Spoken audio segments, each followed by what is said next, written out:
Hey guys, welcome back to the channel. This is a story about what if Naruto trains alone after wave. Before I start, please support for more amazing content, and do consider subscribing to my channel and share this video with your friends. This is written by Shadow2341 and link in description and support writer. Let's start the video. Great Expectations Gaslight Anthem. Uzumaki Naruto was friendless.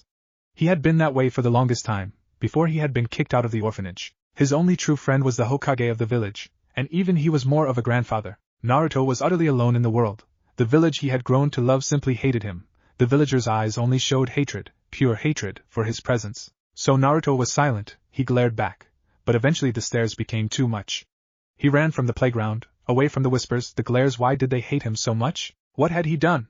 What had he? Are you okay? A voice, another child's voice, stopped him. The blonde-haired boy turned to look at the voice's owner. A dark-haired girl stared at him curiously. Her stare wasn't filled with the obvious hate of the villagers. Rather, it just held question in it. Naruto wiped away his tears, not daring to show how much the villagers had hurt him. I am fine, Naruto replied, with a bit of a loud stutter. The girl was sitting on a swing. She shrugged. My mom says it's okay to cry sometimes. It means we're human.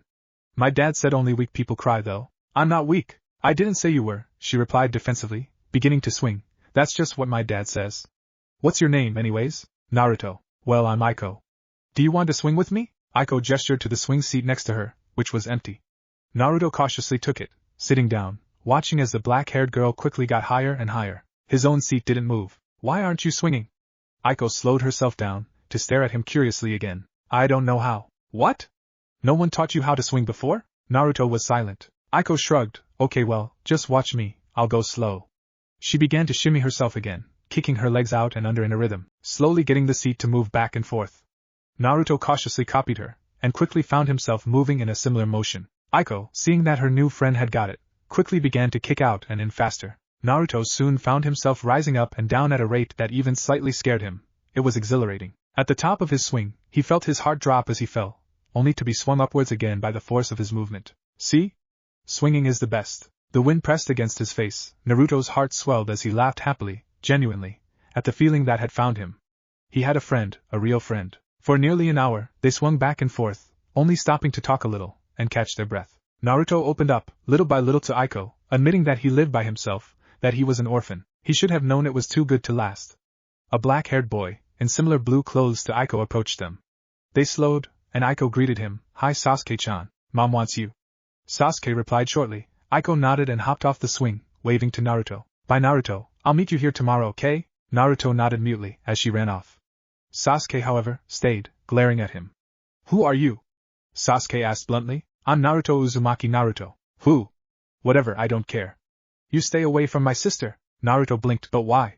We're friends, I think. You aren't friends. Sasuke replied hotly. She's from the Uchiha clan, the greatest clan in this village.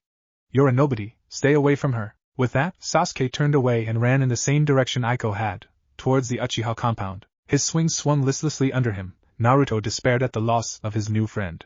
He was alone again. Wow, Nai-chan. How do you hit all those targets without your Sharingan?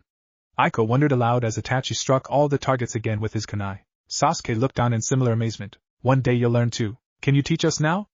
Aiko asked excitedly. Not today, Aiko-chan. Oh, and you never want to teach us.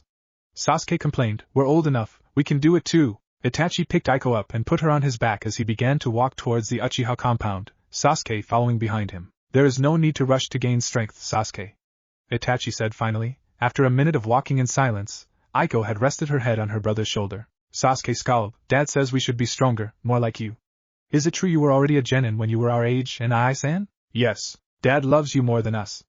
Aiko whispered softly into her brother's shoulder. Itachi felt her shudder against him, making sure her tears stayed unshed. Itachi cursed his father's pride in him, his foolish plans, and most of all he cursed the elders of Konoha for putting him in this position. Do not take what father says seriously. Itachi replied after a moment. He loves you both very much, just the way you are. Neither of his siblings responded, though Aiko held him a bit tighter. Sasuke didn't feel his brother's words, they were empty. Father loved Itachi more because he was stronger, because he was talented. Sasuke was either. He trained so hard at the academy but didn't progress at a rate that made his father proud.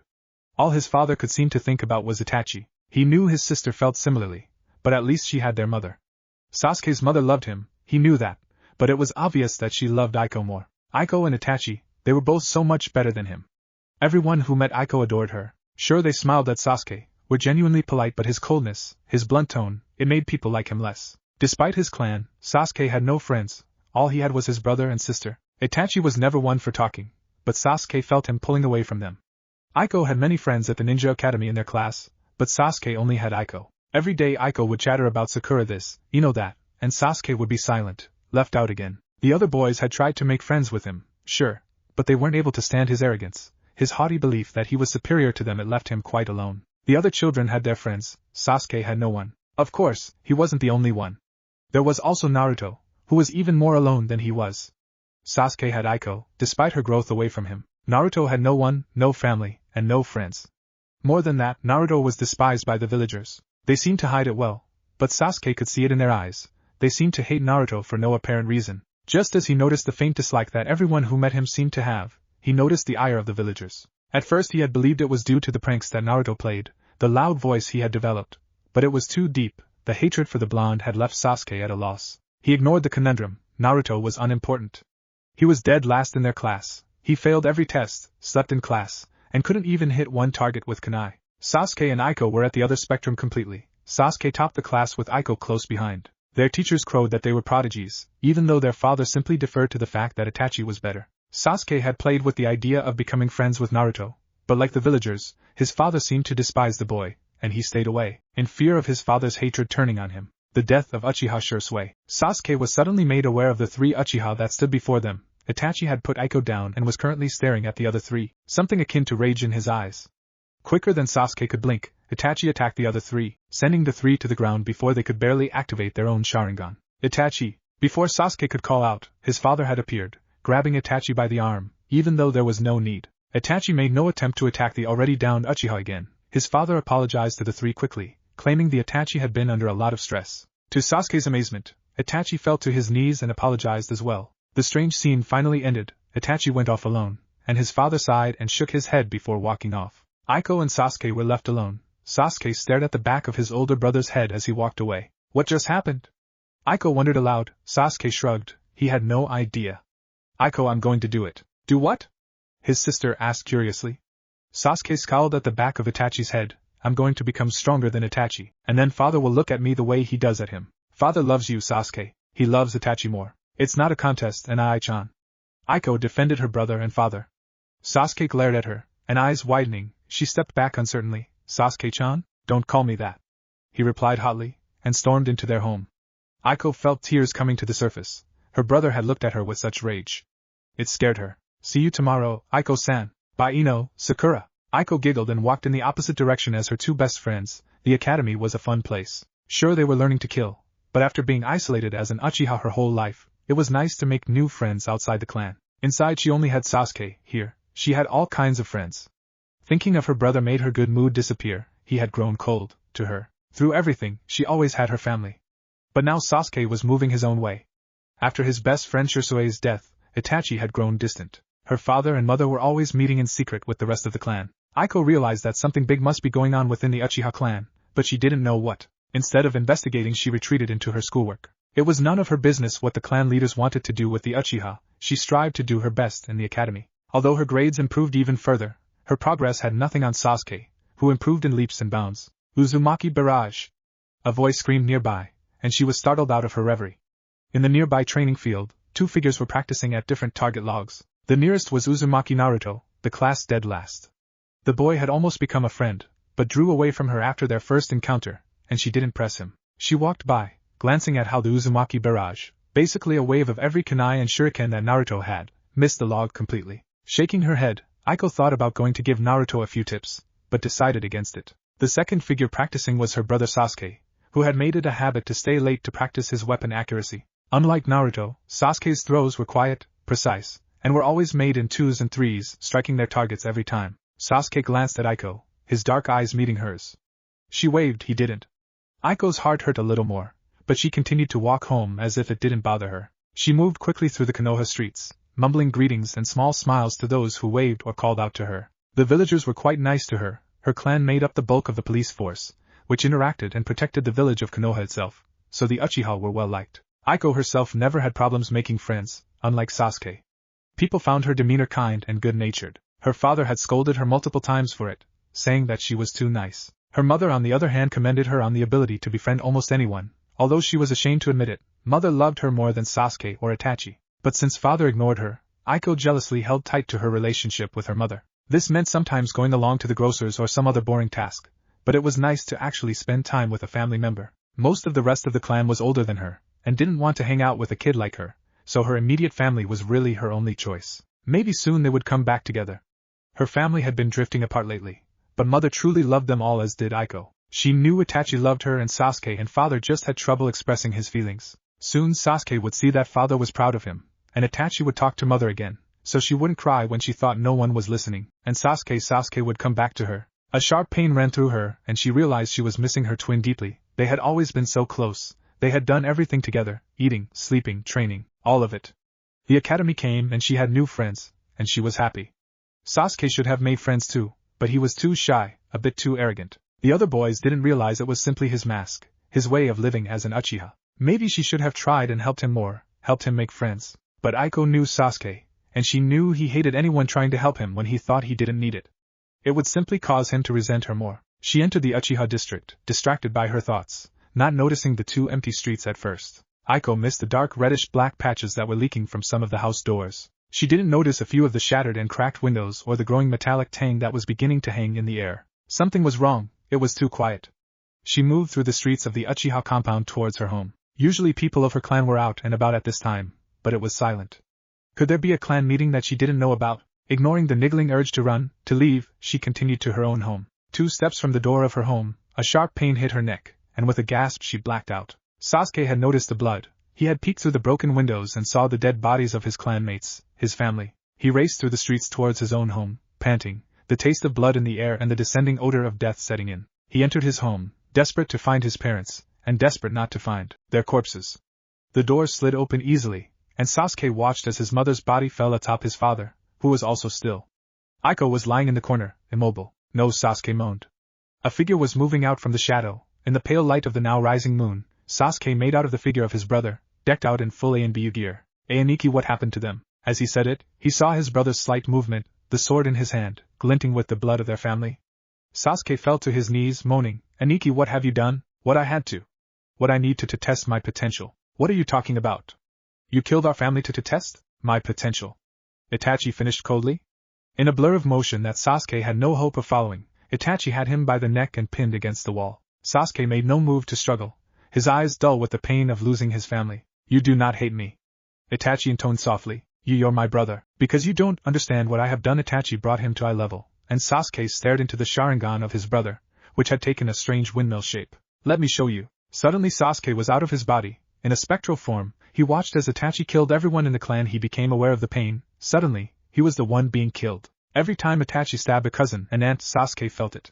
The deep pain, the loss of air. Hate me. Over and over the killings played out. Itachi relentlessly slaughtered everyone, the elderly, the teens not much older than Sasuke. He killed them all over and over in front of him.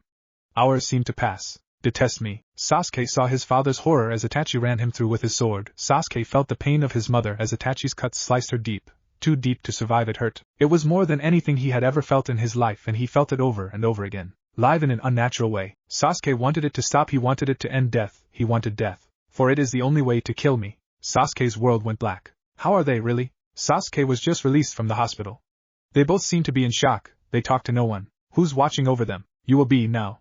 From a distance, of course. What about my other assignment? Nico-san will be taking over for you. Tell him to take it seriously. That kid is slippery. He can be a handful, that is sure. I will be sure to properly warn Nico. Hokage-sama, can they recover from this? I hope so, Kakashi. They're all we have left of the Uchiha clan. A 9-year-old Naruto watched Aiko from a distance, the girl who had once been as happy and carefree as him.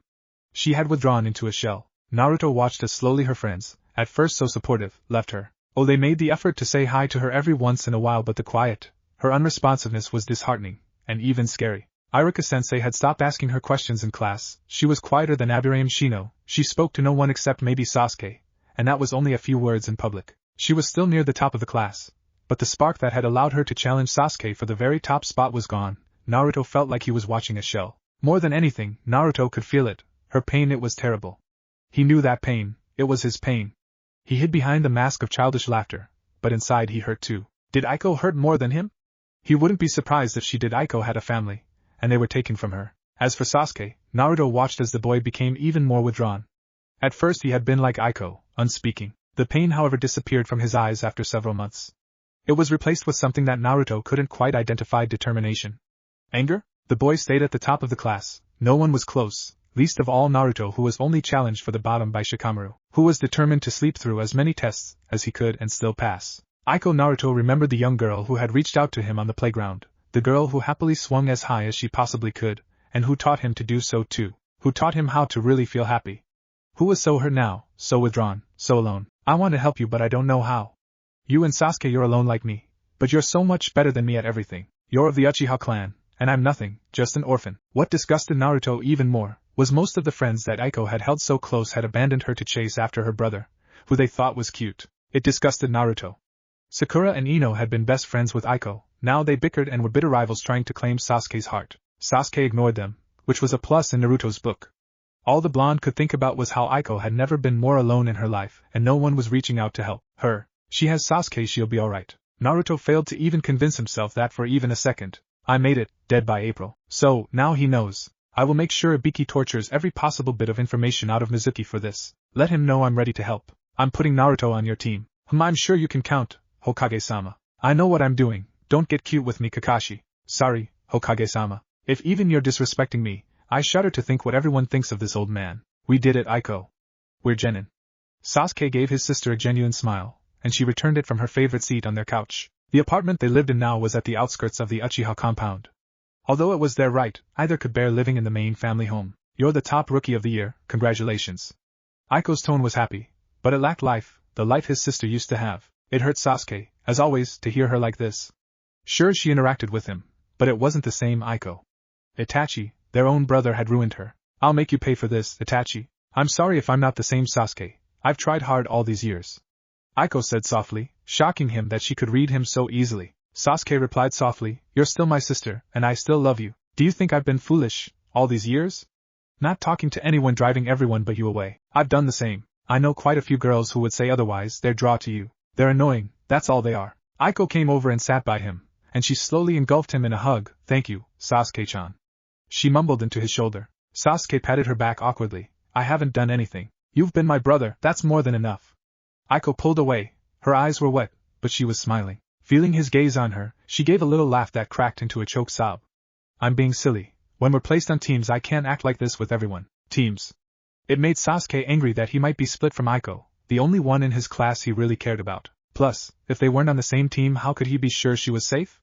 How could he look out for her? The last bit of family he had, and he might lose her because she was placed on a team with idiots. Aiko saw Sasuke's darkening expression and playfully flicked his ear, bringing him back like she knew it would. No reason to get moody, Sasuke-chan. I told you not to call me that, Sasuke attempted half-heartedly, but Aiko could see his smile. Yet I still do it, don't I? Naruto couldn't stop grinning. He had passed. Against all odds he had passed, and he contained the Kyuubi within him. His grin lessened, and Iruka-sensei had gotten hurt saving him. His grin faded. Iruka-sensei was alright at least, and the medic had fixed him up in a few minutes, although he had quite a few bandages. He assured Naruto that he didn't blame him, even though Naruto knew the whole ordeal was his fault. The blonde played a bit with his headband, enjoying the feel of metal in his hand. The warm blue cloth pressed up against his head, signifying that he was finally a ninja of Konoha. What are you doing here, Naruto? Naruto turned to face a sleepy-looking Shikamaru, who continued, only ninja who passed the exam can be here, and I know you didn't pass. Naruto gave him a huge grin. Oh yeah? I did pass. Don't you see this regulation headband, huh, Shikamaru? I'm a ninja too. Troublesome Shikamaru muttered and went back to sleep. Naruto turned back, facing the front again, his grin restored. The blonde watched as Sasuke and Aiko walked in and took seats in the row across from him. Aiko glanced at him, and feeling brave, he gave her a little wave. She cautiously returned it, and Naruto's heart swelled. She was still there. Aiko wasn't an emotionless pit like her brother. I want to help you, Naruto thought silently, but I don't know how. More than anything, he wanted to be on Aiko's team. Maybe then he could help her the way that she had helped him, by reaching out to him, all those years ago. Iruka walked in the room with a slight limp, evading the students' concerns of his obvious injuries and bandages. He began his speech to the graduating class. Congratulations, everyone here now officially a ninja of Konoha. As per tradition, you will be split into teams of 3 to be trained under a jounin instructor. You are no longer my students, but I am proud of each and every one of you. Now, there are an odd number of graduates this year, so there will be one team of 4. Ignoring some of the murmurs, Iruka began to call out numbers and jounin senseis. Finally he got to a team that made Naruto pay attention. Team 7, Uzumaki Naruto, Haruno Sakura. A groan went up from somewhere behind him. Naruto ignored it, but was annoyed that he would have to deal with one of Aiko's former friends, Uchiha Sasuke. That same voice cheered, and Naruto felt like rolling his eyes. To think he once thought Sakura was pretty, and Uchiha Aiko. All under the instruction of Jounin Sensei Hatake Kakashi. A few complaints went up here. Team 7 had both Uchiha? It wasn't fair at all. Aiko wasn't quite at the top of the class with Sasuke, but she was a few spots below, and Sakura wasn't far behind her. Iruka ignored the comments, and continued reading the teams. Team 8, Hyuga Hinata, Inuzuka Kiba, and Aburame Shino. Under the instruction of Yuhi Kurinai, Naruto was glad that he had been teamed with Aiko, but he had to deal with Sasuke as well. He didn't dislike the boy, but he knew the Uchiha boy didn't like him at all. Maybe Sakura would distract him and he would leave Naruto alone, so he could make friends again with Aiko. And finally Team 10 will consist of Yamanaka Ino, Akimichi Chuji, and Nara Shikamaru, under the instruction of Sarutobi Asuma. Iruka closed up his scroll and smiled at them again. It has been a pleasure teaching all of you. You may break for lunch, and then come back to this room to meet your instructors.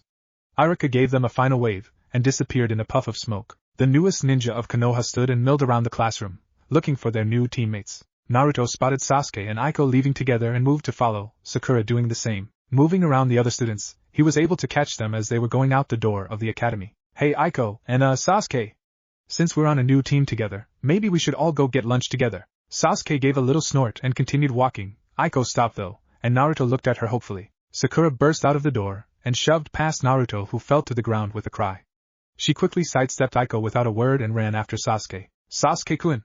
We should have lunch together now that we're on the same team. The boy continued walking as if she hadn't spoken, and Sakura followed unimpeded. Aiko stared after them for a second, and then turned to Naruto. Lunch together sounds like a good idea, Naruto. Aiko quietly replied, but I don't think Sasuke will join us. Maybe we should ask Sakura if she wants to come. Naruto forced out, wanting to be fair. I don't want her to come. Oh, alright then. It seemed Aiko wasn't too happy with her past friend either. Naruto followed Aiko to a bench, and she pulled out a small lunchbox from her pack, and looked at Naruto questioningly.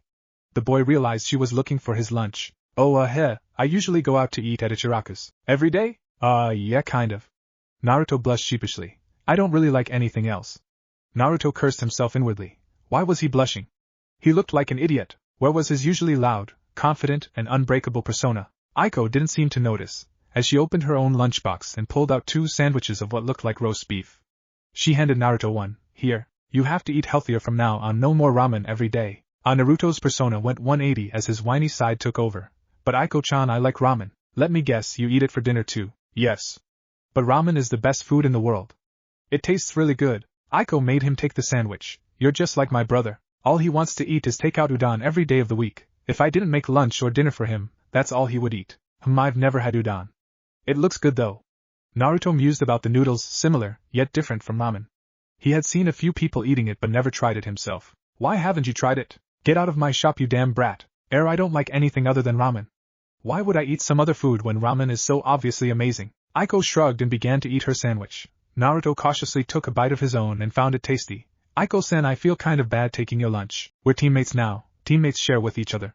We'll probably eat out a lot, but sometimes I'll make lunch for us. It's not that hard to make a couple more sandwiches. But you don't have to do that. Like I said, we're teammates now, Naruto-san. We have to help each other out even if you don't like my brother very much, and I don't really like how Sakura chases after him. Naruto was feeling it again, for the first time in a long time. The feeling of having a friend, a real friend. He couldn't keep the stupid grin off his face as he finished up the sandwich. Luckily that's how he usually looked anyways. After they finished lunch, he and Aiko sat in silence. Although she was talking to him, she was obviously still uncomfortable with talking at all. Naruto respected that and didn't say anything, in fear of scaring her off. After a few minutes of this silence, Naruto was broken out of his reverie, in which he had been staring at a tree, as Aiko stood. I think we should head back to the classroom now. We don't want to be late and miss our jounin instructor. Naruto agreed and followed her brisk walk back towards the academy. He was a bit in awe of her. She had suffered so much in her life, and although she had the scars to show it, she pressed on. I can too. I'll be a great ninja so Aiko can rely on me to have her back. Not many people could even stand Naruto in the village. To have someone open up to him, and admit that they would depend on him, and he could depend on them, it was a huge thing. That trust was not something he was willing to easily break. Where is he? Naruto complained for the umpteenth time. They had been sitting for 2 hours after everyone else had left with their instructors. Stop complaining, Naruto, you're just making it worse. Sakura said with a glare at him. He won't get here any faster because you keep talking. Naruto scowled. He couldn't help himself, and they had been waiting here for what felt like forever. Naruto didn't like sitting still for any period of time. Why did their teacher have to be the no-show? Quickly, he set up a little revenge for their missing teacher in the form of an eraser lodged in the door, set up to fall when the door would finally open. He's a jounin. He's not going to fall for that, Sasuke said, rolling his eyes at Naruto's obvious stupidity. Sakura quickly agreed with her crush. Who was Naruto to think he could get one over a jounin? Aiko sat, quiet in her own little world. Sasuke knew better than to disturb her. His sister refused to talk to anyone if she didn't want to. She could remain silent for hours on end, despite how much he pressed. She didn't sit with him for lunch today, but that wasn't surprising. She usually didn't so she could avoid his fangirls that never left him alone. Did she eat with the dobe? Sasuke glanced at his new teammate, decked out in a garish orange jumpsuit as always. When he had suggested they eat lunch together, Sasuke blew him off easily enough, but Aiko had stopped to talk to him. Sasuke quickly moved on to escape Sakura, so he wasn't exactly sure what was being said. It didn't matter. His sister could do what she wanted, even if it was hanging with a loser like Naruto just because he was on their team. The door opened, and the eraser plopped down onto a silver head of hair.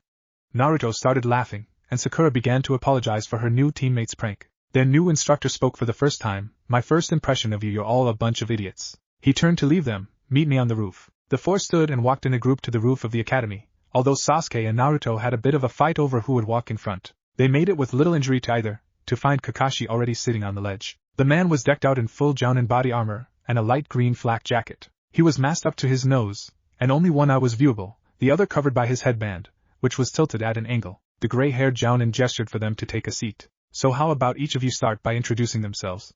Likes, dislikes, hobbies, dreams, that sort of thing. Why don't you start, sensei? Sakura suggested politely. We don't know anything about you. Good point. My name is Hatake Kakashi.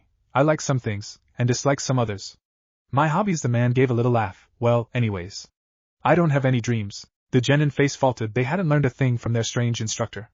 Kakashi was undeterred, pointing at Sakura. Alright Pinky, you first. Sakura ignored the barb at her hair color and began. My name is Haruno Sakura. She glanced at Sasuke and giggled. Well, I dislike loud mouths like Naruto and Ino. And as for hobbies, I like to do my hair red, and another glance at Sasuke. My dream is to. A blush formed on Sakura's face as she looked at Sasuke again. Right, Kakashi sweat dropped. You're next, loudmouth. Kakashi pointed to Naruto, who quickly stood. I'm Uzumaki Naruto, and I like ramen. I dislike the 3 minutes it takes for ramen to cook. I like to train and eat ramen, and my dream is to become the greatest Hokage ever. Okay, you, the quiet girl, you're next. Nothing to say? My sister doesn't feel like talking right now. Sasuke spoke up for Aiko, who was ignoring Kakashi's questions. She won't until she wants to. Right, well, how about you then, Moody? Sasuke glared. Uchiha Sasuke. I like my sister Aiko, and I dislike almost everything else, especially fangirls and dobes. He glared at Sakura and Naruto here. My hobbies are training, and my dream is an ambition to kill a certain man, and to revive my clan. Sakura looked on admiringly as Kakashi sighed inwardly. A ramen-obsessed blonde, a fangirl, a mute, and an avenger. What a great team. Alright then. Tomorrow we're going to meet at training ground number 7 at 0700 for some survival training. Survival training, sensei?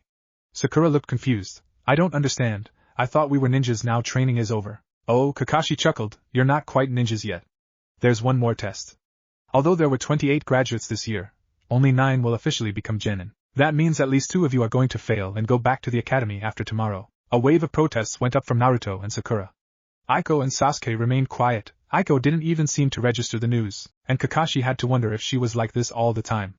Sasuke simply had a look of determination, as if he was ready for anything Kakashi could throw at him. Also, you should bother eating tomorrow, Kakashi said, preparing to use Shunshin to teleport away. You'll just throw it all up. With that, Kakashi disappeared in a flurry of leaves, leaving his wayward team behind. Sasuke stood immediately, and turned to Aiko, waiting for her to do the same. The black-haired girl stood up with her twin, but as he turned to leave, she turned back to Naruto and Sakura. Since we're teammates, you both should come to our home for dinner tonight. Dinner? Sakura intoned, at Sasuke-kun's? Sure, Aiko, that sounds great. Naruto nodded slowly. He had never been over someone's house before. What was he supposed to wear? Did he have to bring a gift? Aiko. Sasuke muttered. Why did his sister have to try and make friends with these losers? They were just going to drag them down. Hopefully tomorrow he could ensure that only he and Aiko passed Kakashi's tests, so they could get rid of these two. Sakura was already praising Aiko's idea and debating about what to wear, while Naruto looked nervous. Sasuke-chan. A smile flitted across Aiko's face, and Sasuke was startled by it. Aiko hadn't smiled like that in years. These are our new teammates. We should treat them like family. Like family? What was Aiko thinking? A wave of rage swept through Sasuke. They had no family. Itachi had made sure of that. Aiko's smile never left her face as she placed a light hand on her brother's shoulder, which had been tense, but relaxed under her touch. "We've been alone for too long, Sasuke," she murmured, as Sakura continued to wonder aloud about Sasuke's house. "It's time to open up again." Sasuke turned away, breaking contact. Naruto watched the scene curiously, as Sasuke walked away. Aiko smiled at them, but this time it was more forced. Naruto noted. "Is 6:30 good for you too?" Sakura nodded quickly, and Naruto nodded as well, a bit slower. With that, Aiko bid them goodbye and turned to follow her brother. Sakura rushed off without as much as looking at Naruto, who turned to go to his own apartment. Where do they live anyways? After pestering a few people that didn't hate or ignore him, Iruka and the Hokage, Naruto got the location of Sasuke and Aiko's home, an apartment near the entrance of the Uchiha district. Iruka also assured him that he didn't have to wear anything special, and the Hokage insisted that a gift was not necessary. Naruto was a bit dubious on that, from what he had heard about going to people's homes, but he took their advice at face value. Around 6:25 p.m., he entered the Uchiha district cautiously. The place was a ghost town, much as he had heard. Although it had never been officially confirmed, the rumor about what had happened 5 years ago was set in stone as fact. A member of the Uchiha clan had gone insane and killed all the members of the clan except for Sasuke and Aiko. Why he had left them alive, no one seemed to know, although there were many guesses, but the man, Itachi, had fled soon after to become a missing nin, to kill a certain man. Was that who Sasuke was talking about? Naruto wondered if Aiko felt the same way. He also wondered why she had shut down and refused to talk to Kakashi. The man had seemed nice enough to Naruto, even though he was over 2 hours late. Naruto left his thoughts behind as he knocked on the door of the only lit apartment in the district, mentally willing himself to be brave. It was only a dinner. He had no reason to be nervous. The door opened and Aiko greeted him with a smile. She had her hair down now instead of her customary ponytail, or bun that she usually wore to the academy. "Come in, Naruto, you're right on time." Naruto cautiously stepped inside, into a well-lived-in sitting area. A few kunai were on the table, a manga that Naruto recognized lay open on the couch, and there were a few pairs of shoes and sandals by the door in a neat little row. Naruto took off his own shoes obligingly. The living room opened up into a dining area with a single table large enough to seat 6 or 7 people, and Naruto could see another opening that led into the bedrooms and a bathroom. It was a larger apartment than his own, obviously meant for 2 or 3 people. Sasuke was sitting at the head of the dining room table, staring at the wall with a disinterested look. "You can sit with Sasuke. Dinner is almost ready, we're just waiting on Sakura, I guess." Her tone didn't reflect it, but Naruto remembered the distaste in it for the pink-haired girl this morning. She moved through another open doorway that obviously led to a small kitchen. Naruto could spot the sink. He pulled a chair out by Sasuke's own and sat by the boy, who was wearing what he had wore earlier in the day. The Uchiha boy turned and looked at him for the first time, glaring. "That's Aiko's seat." Naruto quickly got up and moved to the seat next to it, not wanting to offend his irritable host any farther.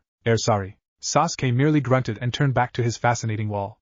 Naruto stared at the table, not wanting to be seen staring around the place with all. It was clean, much cleaner than his apartment, which was quite honestly a pigsty. There were no ramen cups and clothes littering the floor here. Although it was obviously lived in, everything was orderly. Aiko and Sasuke had a bookcase that was filled with many different types of books, manga, and scrolls. Naruto recognized a few popular manga, and also saw some cookbooks, stories, ninja manuals, technique scrolls, and some of their old academy books. You have a nice home," Naruto offered to Sasuke, who simply grunted again. Naruto felt a pang of annoyance, but ignored it. This wasn't his home, he reminded himself. He was a guest. A few knocks on the door made both Sasuke and Naruto turn. Aiko's voice called from the kitchen, "Get that, will you, Sasuke-chan?" "I'm a bit busy," Sasuke scowled, but stood to go answer the door. Naruto snickered a bit at what Aiko called her brother. "Sasuke-chan." "Haha. How embarrassing." As soon as Sasuke opened the door, Sakura's bubbly voice filtered toward Naruto. Sasuke ignored her and returned to his seat at the table. Sakura tried to take Aiko's seat and was given the same angry glare. Sakura quickly moved to the seat on the opposite side of the table, still near to Sasuke. Watching Sasuke talk about his sister, Naruto realized how possessive he was of her. She was his only family now. Naruto wondered if he would be equally as clingy if he had a brother or sister. Sakura seemed to have gained the good sense to be quiet, although she made a comment about Naruto's clothes being the same as the ones he had worn earlier. It made Naruto want to roll his eyes and yell that Sasuke was wearing the same thing as well, but he decided against getting in a fight at the first house he'd ever been invited to. "Food's ready." Aiko exited the kitchen with some takoyaki and udon with shrimp. "Could you get the rest, Sasuke?" Sasuke rose and went into the kitchen. He came out with a large bowl of miso soup, cutlery, and a stack of 4 plates, which he quickly distributed. With a quick chorus of itadakimasu, the new teammates dug in. There was no ramen, but Naruto found the takoyaki, which was basically breaded balls that were filled with octopus, to be delicious. Sasuke was scarfing down the udon quickly, but Naruto was able to snag a bowl, under Sasuke's glare. Eat something else, Sasuke-chan. Aiko chided, you can't just eat udon all the time. Sasuke grunted, but grabbed some takoyaki to appease his sister. Sakura didn't eat much, instead taking the time to gaze at Sasuke with starstruck eyes. Aiko ate a modest portion, but it was clear that Naruto and Sasuke were consuming the bulk of the food. Naruto quickly tore his way through several bowls of miso soup and nearly a dozen balls of takoyaki, while Sasuke had consumed much of the shrimp udon and ate his fair share of the takoyaki. Soon there was only one takoyaki ball left. Sasuke and Naruto eyed each other. Sasuke slurped up one last udon noodle and Naruto gulped down the rest of the takoyaki he was currently eating. Their chopsticks moved at the same time and began to joust over the last ball. It's Sasuke grunted. Mine. Naruto growled. Aiko scowled. Sasuke. Naruto is a guest, let him have it. Sakura quickly took the other side. Naruto, it's Sasuke-kun's home. Let him have the last takoyaki. Both of their chopsticks moved away at the same time. Sasuke stiffly spoke, take it. Naruto replied, I don't want it. I insist. No, I insist. Boys. Aiko muttered. She quickly moved her own chopsticks in and deftly swept the ball up and gobbled it up, swallowing quickly. There, problem solved. Sasuke snorted, Naruto laughed, and Sakura giggled. Soon all four, even Sasuke, were laughing. Any tension that had been present disappeared, and the four teammates all helped clear the table and clean up. They then retired to the living room. Aiko offered to pull out some board games, but Sasuke and Naruto quickly agreed on playing poker. It wasn't the most interesting game with only 4 people.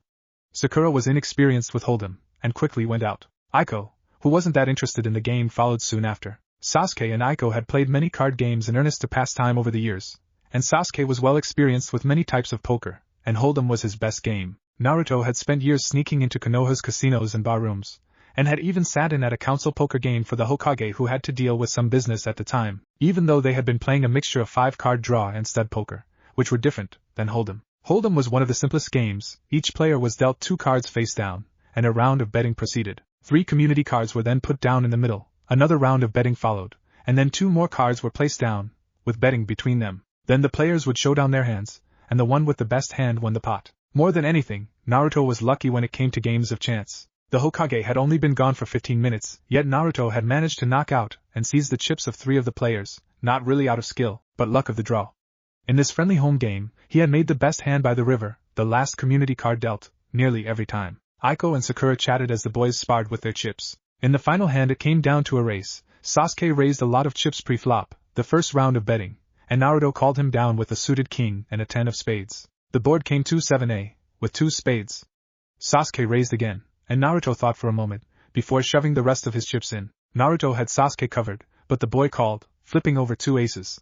This gave Sasuke 3 of a kind and put him ahead with Naruto drawing to a flush 5 suited cards. With the board he had 4 of the 5 needed, with 2 more cards, the turn and river, to come. Sure enough, Naruto hit his flush on the river to win the pot and the game. Lucky. Sasuke muttered with a grimace, but held his hand forward in good sportsmanship. Good game. Naruto took it with a grin, and then raked in the chips. The game finished, all 4 cleaned up and sat down to talk. Aiko made some tea for them, and Naruto found it surprisingly good, although it began to make him drowsy. It was getting close to 9 at night, and he usually slept early. Naruto, you're pretty good at poker. Aiko commented, I can almost never beat Sasuke when we play Hold'em. Naruto then spent a good 5 minutes bragging about his awesome skill, and how he knew what cards were coming. It was really bull. Naruto knew that he had gotten lucky a lot, but he knew all games of chance seemed to go his way in the end. Sakura, respectful in someone else's home, didn't pester Sasuke, instead spending much of the time talking to Aiko. The girl hadn't talked to any of her old friends in the academy in years, and Sakura was happy she was finally talking to her again. She had tried for weeks to get Aiko to open up after the Uchiha massacre, but it was to no avail. She and Ino had both drifted away from the Uchiha girl, before drifting apart from each other soon after. She realized that she had been chasing after Sasuke for so long, she didn't even know how Aiko felt about it. If I had a brother, I don't think I would like a bunch of girls chasing after him. In her mind she decided to back away from Sasuke, at least in Aiko's presence. She didn't want their budding, but frail, new friendship to be ruined. Sakura realized suddenly why she was afraid to lose Aiko again, because she had been alone and friendless for a while. The boys were too immature to make friends with, and all the girls chased after Sasuke and treated anyone else as competition. The only one who didn't was Hinata, and she was too shy for Sakura's taste in a friend. Inwardly, she wondered if every other girl in their class felt as she did. Soon Sakura departed. I'd like to stay later, she apologized, but my mother will worry. Good night Aiko, Sasuke-kun, Naruto. Her 3 teammates bade her goodbye. The other 3 chatted a bit more and Naruto grew drowsier from sitting next to the 2 Uchiha on the warm recliner, the tea settling warmly in his stomach. Naruto? Aiko murmured before whispering to Sasuke, I think he's asleep. Sasuke scowled. So let's wake him up, we all have to get up early tomorrow. Aiko looked at him disapprovingly. Sasuke, it's nearly 11, we can't send him home like this. He can have the guest room for the night. Sasuke looked at her incredulously, and she firmly met his eyes. The Uchiha boy shrugged. He knew better than to fight with his sister when she got like this. He stared at Naruto for a few seconds before lifting him up gently, trying not to wake him. He carried the slumbering blonde to the guest room, which was directly across from his. Sasuke then laid his sleeping teammate down, and then threw a blanket over him. Naruto yawned and rolled onto his side. Sasuke rolled his eyes and walked out with a mutter, sweet dreams, dope. Last time. Naruto? Aiko murmured before whispering to Sasuke, I think he's asleep. Sasuke scowled. So let's wake him up, we all have to get up early tomorrow. Aiko looked at him disapprovingly. Sasuke, it's nearly 11, we can't send him home like this. He can have the guest room for the night. Sasuke looked at her incredulously, but she firmly met his eyes. The Uchiha boy shrugged. He knew better than to fight with his sister when she got like this. He stared at Naruto for a few seconds before lifting him up gently, trying not to wake him. He carried the slumbering blonde to the guest room, which was directly across from his. Sasuke then laid his sleeping teammate down, and then threw a blanket over him. Naruto yawned and rolled onto his side. Sasuke rolled his eyes and walked out with a mutter, sweet dreams, dope. Naruto dreamt. He usually didn't, and if he did he found it hard to remember them in the morning. This dream started off alright. He and his new team were talking in their seats at the academy, looking happy and cheerful. Then Iruka came and told them it was time for the test, but Naruto couldn't take it because he had already failed. Naruto of course protested, so Iruka set him up with another test, throwing kunai at a stump with Kakashi to supervise. But the stumps moved whenever he threw the kunai, and he always missed, and Kakashi always laughed at his efforts. You're pretty useless, aren't you? Kakashi drawled, looks like you fail.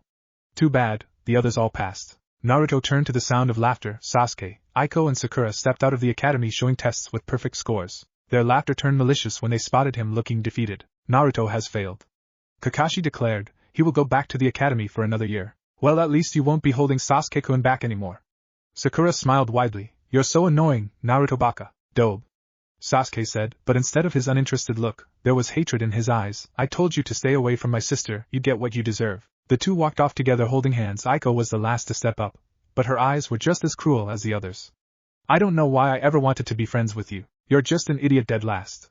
With that, she walked after her teammates, leaving him behind. Only Kakashi was left, but his visible eye held no compassion. I need your headband now, Naruto. With trembling hands, Naruto handed it over, and watched in despair as Kakashi broke it in two, throwing the pieces back at Naruto's feet. Numbly, Naruto stared down at the broken pieces of the forehead protector that Iruka-sensei had presented to him after the ordeal with Mizuki. I need your mask too. As sensei, I'm not wearing a mask. Naruto stammered, trying to grin. Kakashi didn't laugh. His voice became angry. Don't play games with me, you little demon. You hide behind that cute little face, laughing and grinning stupidly at everything that goes around you, to hide the fact that you want to kill us all. Well, we're not fooled. The third should have killed you the moment he found out what you were. It's me, Kakashi-sensei. I don't have a mask. Liar! Kakashi rumbled harshly, pulling out a kunai. If you don't take off that fake face, that mask, I'll just have to cut it off. Then the Jounin began to walk towards him slowly. Naruto found his legs wouldn't move. The Jounin grew closer. The kunai was raised as Kakashi reached to grasp his shoulder and, AG. The hand was real. Naruto's eyes snapped open and jerked away from the touch of Sasuke, who was surprised at his outburst. All I had to do was touch you. I've been trying to wake you up for 5 minutes. Naruto blinked and tried to wake up. Why was Sasuke in his? Where was he? It obviously wasn't his room, he could tell that much. Sasuke followed his gaze and explained, you fell asleep last night, and Aiko insisted you should stay in the guest room. Thanks. Sasuke looked at him weirdly. Are you feeling okay? Whatever, the bathroom is yours. It's only 6:15 in the morning, so you have time to shower before we head over to training ground 7. Naruto nodded weakly and gave a small smile, trying to regain his composure from his vivid dream. It had felt so real. Sasuke quickly made his exit now that Naruto was awake. The blonde himself quietly got out of the bed, noticing that a blanket had been thrown over him during the night. A wave of emotions went through him. He was deeply touched that the two siblings had allowed him to sleep in their home, when they could have easily woken him and sent him on his way. That's what scared him the most. If he failed this test, he wouldn't be allowed to move on with Sasuke or Aiko, who were the best students in their class and would most definitely pass. Kakashi's suggestion not to eat made a whole lot of sense to Naruto right now, as a wave of nausea swept over him. He fought to control it. The last thing he wanted to do was throw up in his teammate's nice guest room. The blonde silently exited the room and entered the hall. The bathroom was off to the right of him, and he entered it. It was a little steamed from recent obvious use. Naruto washed his face and used the bathroom, Although it had taken some effort to loosen his muscles and urinate, he didn't try the shower. Feeling a bit weirded out by the idea of using the same shower that Sasuke and Aiko used, he knew them a bit better but not that well. Not this well, not well enough to spend the night, to be shown kindness like this. Iruka had preached to them many times that their teams would become like family, but Naruto hadn't dared to imagine how true that could possibly be. No one even wanted to be friends with him, much the less family. Yet here he was. If someone had told him yesterday he would sleep over Uchiha Sasuke's home after having dinner with him, Aiko, and Sakura, he would have told them quite loudly to check themselves into a mental institution. He walked out of the bathroom with a mental shake of his head and greeted Aiko quietly, who was sitting at the dining room table drinking some coffee and decked in her customary light green top with the Uchiha fan and dark green shorts, both of which were both very form-fitting. Her hair was done up in a ponytail, and her headband tied directly to her forehead. He wrinkled his nose when she offered some coffee to him. Coffee tastes bad, it's so bitter. I can add some sugar and milk to yours if you want, Aiko offered. Naruto still refused. His stomach was still queasy. Kakashi sensei said we shouldn't eat anything. Maybe you shouldn't be drinking coffee either. Kakashi isn't the boss of me, Aiko said firmly. Besides, I might not be on his team very long if I don't pass the exam. Of course you'll pass, Naruto said as if it was the most obvious thing in the world. You were at the top of the class, you have nothing to worry about. Before Aiko could reply, Sasuke stepped out from his room and moved past Naruto, towards the door. He's right, Sasuke called over his shoulder, you'll be fine. The dobe should be worried though. Sasuke's words rang out to him, and he remembered Dream Sasuke's words. Dobe Sasuke was right, he should be worried, and the blonde was worried. He was downright terrified. Naruto was pretty sure he wasn't this scared when facing down Mizuki, or when the man had told him that he was the demon Kyuubi. Aiko took one last gulp of her coffee and set it on the table. She gave Naruto a smile. Don't listen to him. Just do your best. Naruto gulped hard, and nodded, trying to return her smile. The Uchiha girl looked him up and down frowning. You don't have your kunai or shuriken, do you, Naruto? Naruto's eyes widened. He hadn't brought them with him when he visited their house in the evening. Aiko recognized this as well. No point in running all the way home to get them. We have a few extra sets that should be just fine. She opened a nearby cabinet, and pulled out a utility belt with pouches for kunai and shuriken. They were detachable so he could hook them to his legs if he wanted, and they also had several other pockets that were empty. Naruto thanked her profusely and tied the belt up. For a second he felt weird, light, off balance, but he chalked it up to nerves. Can we go now? Sasuke asked impatiently, and Aiko slapped him lightly over the head, but walked out the door in front of him. Naruto followed, and Sasuke locked up behind them. It was early morning, and there was a light fog. The sun hadn't quite risen, leaving it a bit dark. The three moved quickly into the city towards where they knew the training grounds to be. Konoha wasn't small, so even for shinobi it took a good 10 minutes to maneuver the light traffic of the street and rooftops to reach their destination. The city was waking up at this time, and Naruto observed some women chattering and heading towards the market, men going to work, and shinobi jumping over the rooftops towards where he knew Hokage Tower to be to receive their missions for the day. He watched a group of academy kids laughing childishly and heading towards the ninja academy. They looked to only be a year younger than Naruto, and with a sinking feeling he realized that if he didn't pass today, he would most likely end up in a class with those kids. But then he thought again, they never had anyone that was older in their own class, so it was possible that the rejects and failures were put together after they failed again. It didn't make him feel any better. The two Uchiha and Naruto met a yawning Sakura at the training grounds. The pink-haired girl looked like she hadn't gotten much sleep, probably worrying just as much as Naruto. Kakashi had said the test had a 50% fail rate, so most likely two of them would fail. Sakura knew as well as he that Sasuke and Aiko were far ahead of them in terms of practical skill. Sakura had average grades in the physical aspects of being a shinobi, and Naruto was considered below average. At the other spectrum were Sasuke and Aiko, who were at the top of the class when it came to basic weapons, taijutsu, and survival training. Unlike the other two, the Uchiha siblings looked perfectly relaxed. Heart pounding, Naruto waited as Aiko chatted amicably with a nervous Sakura, while Sasuke leaned against the tree that they were sitting under. At 10 minutes past 7, Kakashi still hadn't shown and Blonde began to get a sinking feeling in his stomach. Where is he?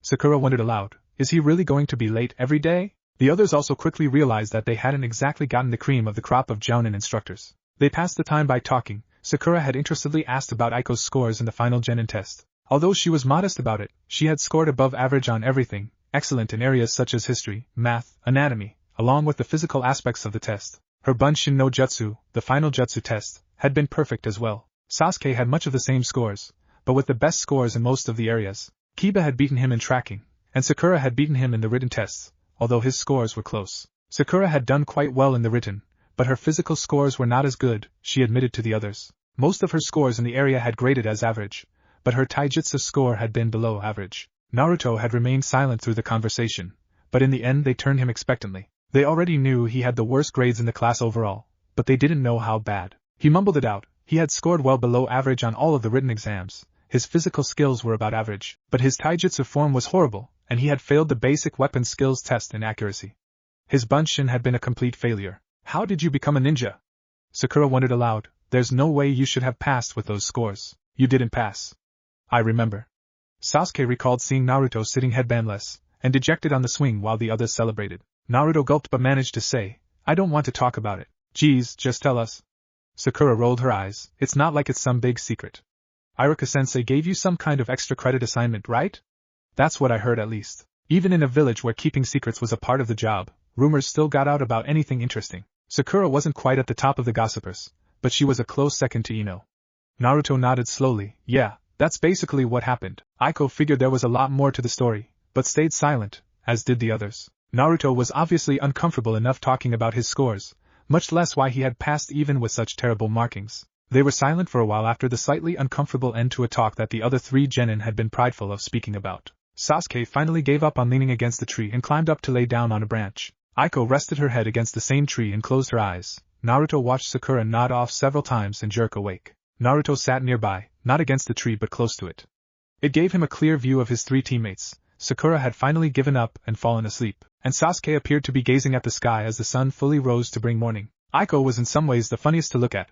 Her mouth hung slightly open, and Naruto noticed a bit of drool at the corner. She was also making a funny little snoring sound that made Naruto want to laugh, but didn't in fear of waking her and Sakura up. Glancing up, he saw Sasuke glaring down at him, and Naruto became aware that he had been staring at Aiko for a few seconds longer than he should have been. Naruto quickly turned away, deciding to try and ignore Sasuke's eyes on him. They stayed in relative silence for another 2 hours. They were jittery and very hungry. Naruto could hear Sakura's stomach growling, and his own was beginning to make sounds. He half wished that he had taken Aiko up on the offer for coffee.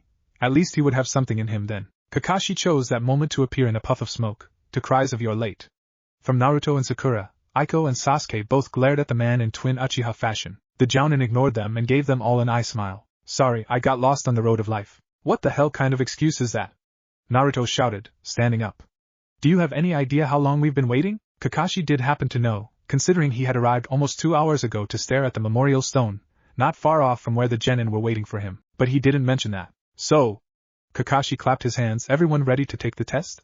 Sasuke looked determined, and Aiko was also looking fine. Naruto was trembling slightly, and Sakura's stomach chose that moment to growl loudly. She hadn't eaten anything since the dinner at the Uchiha household, and even then she hadn't eaten very much, which she regretted now. Alright then.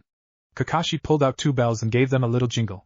The test is simple. To pass the exam you must get one of these bells from me before the timer. He pulled out a clock and set it to go off at 11. Goes off. If you don't get a bell, you fail and go back to the academy. Got it? There are only 2 bells. Sakura's heart sunk. Maybe she would be able to get a bell before Naruto, but no way could she beat Aiko or Sasuke to one. Naruto had very similar thoughts running through his head. Remember, come at me with intent to kill, or you won't succeed. The 4 genin stood still for a second. Kakashi tapped the clock, and 3 tensed and disappeared into the forest, hiding themselves from Kakashi. Naruto remained. You know, I think the others have the right idea. Kakashi recalled what the blonde's file said. You're a bit of an idiot, aren't you? Even if I get a bell, Aiko might not pass. Sasuke will probably get a bell for sure. What do I do? His heart was pounding. The last thing he wanted was to be on a team alone with Sasuke, who had the personality of a rock, an angry rock. Wait. Naruto declared. I got it. Kakashi was amused. Got what? I'll take both of your bells, and I'll give one to Aiko-chan, then we'll both pass. Kakashi almost laughed. You won't even be able to get 1 bell from me. The man began to pull something from inside his flak jacket, and Naruto tensed up. A weapon? The silver-haired Jounin didn't pull out a weapon, however. Instead he came out with a little orange book. To Naruto's outrage, he opened it up and began reading it. The blonde growled and rushed at the man. He would show Kakashi. You better take me serious. The blonde yelled, throwing a wild windmill punch to Kakashi's face. His eye never leaving the book, Kakashi caught the fist with a giggle as he read a particularly dirty line. Undeterred, Naruto continued his assault, but every punch and kick was blocked with ease. This continued for a minute and Naruto began to grow more outraged as Kakashi's face never left the book. Jumping back he growled, Don't underestimate me, damn it. He flipped open the kunai and shuriken pouches. From 5 feet he wouldn't miss. Uzumaki barrage. Kakashi looked up and saw the wave of weapons fly past him, mostly above his head, to either side, and some fly straight up. Are you really supposed to be a ninja? The man asked, disbelief coloring his tone. What the hell? Naruto picked up one of the nearest kunai. He hadn't really inspected the set that Aiko and Sasuke had let him borrow, but they were way lighter than his own. His heart sunk into his stomach. Weren't all kunai supposed to be the same? Did Aiko sabotage him? Dreading the thought of being betrayed like that, he shook his head in frustration. Damn you, Kakashi-sensei. You and your stupid test. Kage Bunshin no Jutsu. While Naruto grappled unsuccessfully with the teacher, the others watched the idiocy unfold before them. Aiko watched in horror as every single kunai and shuriken missed their teacher. There had been absolutely nothing wrong with the set she had given him, it was brand new, yet even Naruto's aim wasn't that bad. Something was wrong. What had she done? Her heart sank. She may have single-handedly screwed up Naruto's chances of passing, even if they had already appeared slim. The Uchiha girl then watched in amazement as Naruto rebounded and formed solid clones, something they definitely weren't taught in the academy. Yet it was to no avail. Kakashi didn't even look up from his book as 10 Narutos piled on him, punching and kicking, desperately trying to reach the bells. Aiko had heard Naruto say that he would try and get both to make sure she passed, was more than a little touched, even though the boy was probably more thinking along the lines of not ending up with Sasuke or Sakura, who clearly despised him. What made Aiko's heart sink even farther was how easily Kakashi was decimating Naruto without even trying. Naruto didn't even have to beat the jounin, just grab a bell, but he never even came close with 10 sets of hands. Aiko knew she was faster than Naruto, but it was obvious that Kakashi would be way above her skill level. This test is so stupid. We're supposed to be building a team. Instead, Kakashi is breaking us up and splitting us apart over some bells. She couldn't learn from this aloof jounin, this man who told them little more than his name, who broke a team apart, instead of trying to build it up. Aiko knew that the 4 of them could work well together. It wasn't fair that 2 or more of them would be sent back to the academy. Making up her mind, a plan formed in her head. Sakura had hidden in a bush and watched as Kakashi finally finished Naruto with a painful-looking poke in the ass. She had gasped a bit too loud, thinking that Kakashi was going to use a fire technique when his fingers took up the shape of the Tora seal, and she knew he would find her now. As quickly and quietly as she could, she ditched her hiding place and ran deeper into the forest. It really was useless. Naruto was obviously the worst on the team, possibly the worst ninja ever, but she wasn't much better than him with speed and taijutsu, and she definitely couldn't form solid clones. There was no way she was getting a bell from Kakashi, but Aiko and Sasuke probably would. Back to the academy, she thought miserably. What would her mother say? The pink-haired girl had argued for years with her mother that she could become a ninja. She worked hard to ace every test to prove it. Her mother would use this as validation that she shouldn't be a ninja. It was times like this that she envied Naruto's lack of parents. No one to punish him or chide him for doing things his way instead of their way. Naruto had a great, carefree life. Sakura. She turned to the broken voice and shrieked wildly. Uchiha Sasuke, riddled with kunai and shuriken, was crawling to her, bleeding profusely. Help me. It was too much. The pink-haired girl fainted. From a short distance away, Kakashi shook his head. For a girl with such high test scores, Sakura sure didn't handle the field well at all. This team is just like the rest, selfish and immature. Sensei, Abito, what has happened to the village you loved? Sasuke waited and saw the moment when Kakashi was distracted. He prepared to unleash his trap. Psst, Sasuke-chan. His heart jumped, and he nearly fell out of the tree, before turning to the curious face of his sister. What's wrong with you? Sasuke whispered hotly. That was my chance to get Kakashi. How did you know I was here anyways? You're predictable. Aiko said simply. Anyways, you aren't going to catch Kakashi off guard like that. He's a jounin. Don't you see how he's taking Naruto apart? Naruto is an idiot. Nonetheless, little brother of mine. I spotted the kunai trap on the way here. Why wouldn't Kakashi? You would just give away your position. You're only older by 3 minutes, damn it. Sasuke thought about it, and grudgingly concluded she was right. Aiko poked him in the head. Of course I am, I'm the oldest. Before Sasuke could retort, Aiko mumbled, I have a plan, and we'll both pass, but we need to work together. Me and you? Yes, Sasuke smirked. Kakashi wouldn't know what hit him. They found Kakashi quickly enough after Sakura's scream. The man was simply standing by the water, reading his book and giggling occasionally. It looked like he didn't have a care in the world, much the less checking his surroundings. Sasuke quickly jumped down in front of the jounin. Hello there. I'm not like the others, you know. Yeah, you're more of an emo than them. Sasuke's eye twitched, but he ignored the barb, quickly moving in for an attack to buy time for Aiko to set the trap. Kakashi appeared ignorant, rushing in. Looks like you and Naruto are the same. All of Sasuke's attempts were blocked, although Kakashi seemed to pay a bit more attention than he had with Naruto. With a fierce haymaker, Sasuke pushed Kakashi off balance as he caught the punch. Sasuke quickly flipped and reached out, touching a bell, but was then swiftly tossed away. He flipped and landed several meters away. That should have been enough time. Aiko should be springing the trap about now. He waited. Nothing happened. How could she not be finished? Aiko set up traps almost as quickly as he did, and the trap wasn't a difficult one. Giving up? Kakashi took his lack of movement for surrender. How arrogant, considering Sasuke had touched a bell, even if he hadn't been able to quite grab it. He quickly began to form seals. He had to distract Kakashi for longer than. The jounin looked up from his book, recognizing the seals right away. For a rookie genin to know a technique like that, Sasuke grinned and breathed in deeply. The same as Naruto, was he? Katan, Gakaku no Jutsu. A thin needle of flame flew from Sasuke's lips and exploded into a huge fireball that consumed Kakashi. Sasuke let up on the attack quickly after seeing a poof. It was a clone. Right, left up? Where was Kakashi? Where was Aiko, for that matter? Two hands suddenly shot out from the dirt under him, and before he could try and get away, they grabbed him. Kakashi then dragged him into the dirt up to his head, before pulling himself out. The Jounin stood before him lazily, his book open once more. Doton Shinjuzanchu no Jutsu. The Jounin knelt down and ruffled Sasuke's hair. You are different than the others, Sasuke-kun. Before he jumped away, he finished with a nice smile. You scowl a lot more than them. Sasuke was more than a little bit angry. Aiko, you can get me out now. He waited, and no one came out of the woods. Where the hell was his sister? Why hadn't she sprung the trap? Did Kakashi somehow get her while fighting him? Finally there was movement from the bushes on the left of him, and a familiar pink-haired girl appeared. She took one look at Sasuke's head, shrieked loudly, and fainted before he could say a word, leaving him with the arduous task of trying to dig himself out. Before he was even halfway done, Naruto appeared from the bushes and took his sweet time laughing before finally helping him out of the earth. Thanks, Sasuke said grudgingly. You know, I bet if we work together, Naruto looked thoughtful, we could probably get the bells away from him. So you can give one to my sister? Sasuke shot back, trying to leave me behind? The Aiko and Naruto team, huh? While I go back to the academy now, you know you're not strong enough to get a bell, you come begging to me for help, trying to get me to ditch my sister. It's not like that, Naruto replied hotly, but Sasuke already turned away. I think it's exactly like that. I already touched a bell anyways. I don't need Adobe's help. Next time I'll grab both of them and make sure you don't get one. So you can go back to the academy where you belong. Before Naruto could retort, they both heard the distant ring of the clock's alarm, and Sakura stirred behind them, yawning. She looked at Sasuke. Sasuke-kun. You're alright, thank goodness. I thought you had been beheaded. Naruto ignored her, his heart sinking. He had failed to get a bell. His dream was coming true. All that was left was for Kakashi to destroy his headband and watch as everyone walked away from him, leaving him alone. Again. Aiko, Sakura, do you know why you're tied to the logs? Because we didn't get a bell? Sakura stammered out. Naruto and Sasuke had informed her that she had fainted again after seeing Sasuke buried up to his head in the dirt from one of Kakashi's jutsu. Not only did she fail to get a bell, she had fainted in front of her crush. It was so embarrassing. Not only that, Kakashi's voice was stern. You failed to even attempt to get a bell. At least Naruto tried. Either of you did even that much. Not to mention you fainted under a very low-level genjutsu. And I never even saw you, Aiko. Kakashi turned away from them and looked at the cenotaph for the dead. You know why people get their names carved on this stone? They were all KIA. Wow. What's that mean, Kakashi-sensei? Do you think I could get my name on that stone?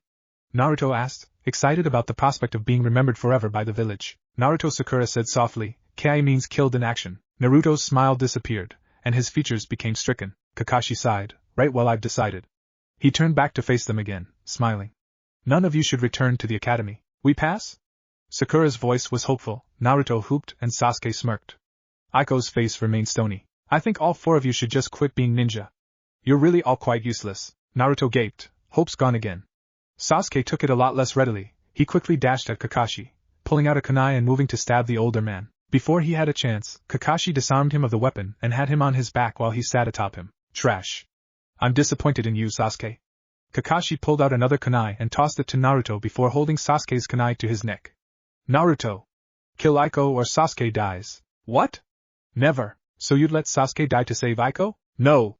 I mean, why are you doing this, Kakashi-sensei? Kakashi slowly removed the kunai from Sasuke's neck and got off of him.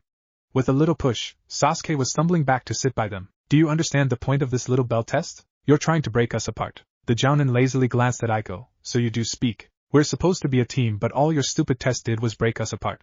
Aiko said in disgust, you're no teacher. You know nothing about teaching kids. I bet you've never had a team before, have you? Just because you can fight doesn't mean you know anything about leading a team. Sasuke isn't the trash you are, Kakashi-sensei. Instead of getting angry like she thought he would, Kakashi laughed long and hard. Finally his laughter subsided. So wrong, he murmured, but right, at the same time. The Jounin's face became completely serious. The point of this test was teamwork. Immediately there were a shockwave of protests. How could it possibly be about teamwork? Sasuke demanded hotly. There are only 2 bells, only 2 people could pass. Sasuke-kun is right, sensei. Sakura chimed. How could we possibly work as a team if not all of us could pass? We were supposed to work as a team even though there were only 2 bells, Aiko murmured in realization. It was never about the bells. Kakashi smiled. Exactly. The silver-haired Jounin glanced back at the stone for a long moment. Someone close to me once told me anyone who doesn't follow the rules is trash. But anyone who abandons their teammates is worse than trash. No one said anything. Aiko cursed herself for not realizing the true purpose behind the test. She didn't realize that Kakashi was that deep. She had assumed him to be someone who didn't care about teamwork, who didn't want to keep them together, and who wanted to split them up. Instead it was the opposite. Once she had thought she knew Kakashi and his true motives, she went to work to make sure they would all fail. Sakura had already fainted, Naruto had tried and failed, and she made sure that Sasuke would fail as well, making him wait for her to spring a trap on Kakashi that would never come.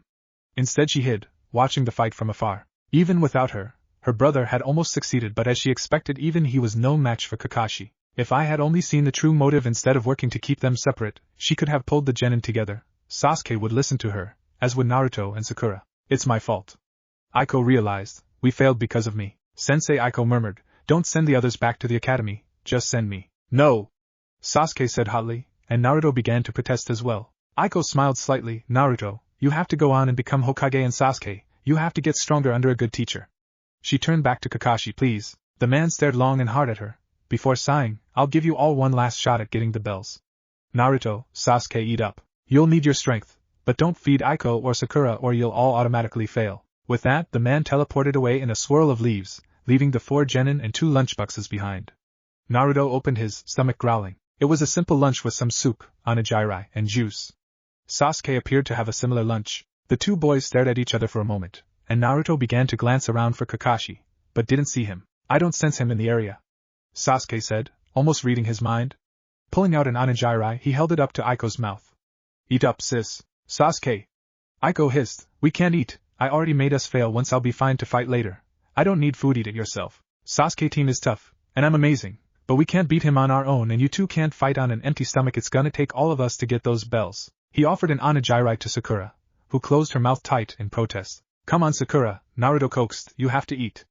I can hear your stomach growling. Sakura stared at the rice ball. I love onigiri, the pink-haired girl whispered, as her stomach gave another squeal of hunger. Next to her, Aiko sighed and took a tentative bite of the rice balls Sasuke offered. With one last growl, Sakura gave in as well. Just because you're feeding me doesn't mean we're going out. Naruto was genuinely confused. How does feeding you like a baby make us going out? Sakura chose not to answer, instead biting a big chunk of the onigiri, chewing, and swallowing quickly. Aiko was already a quarter of a way through her own. Suddenly the sky got dark, and Kakashi jumped down out of nowhere, lightning flashing behind him. Kakashi's eye was narrow. You guys. The 4 genin waited for their punishment in silence. Naruto's mouth went dry. Sasuke glared defiantly. Sakura wished she had gotten a few more bites. And Aiko wondered what remedial classes were like in the academy. Pass. But Sensei, Naruto and Sasuke fed us. Sakura stammered. I thought you said. Kakashi smiled. I just gave a speech on how those who follow the rules over helping their comrades are worse than trash. You guys are something special, the first team I ever passed. The others just ran around following every order I gave them blindly.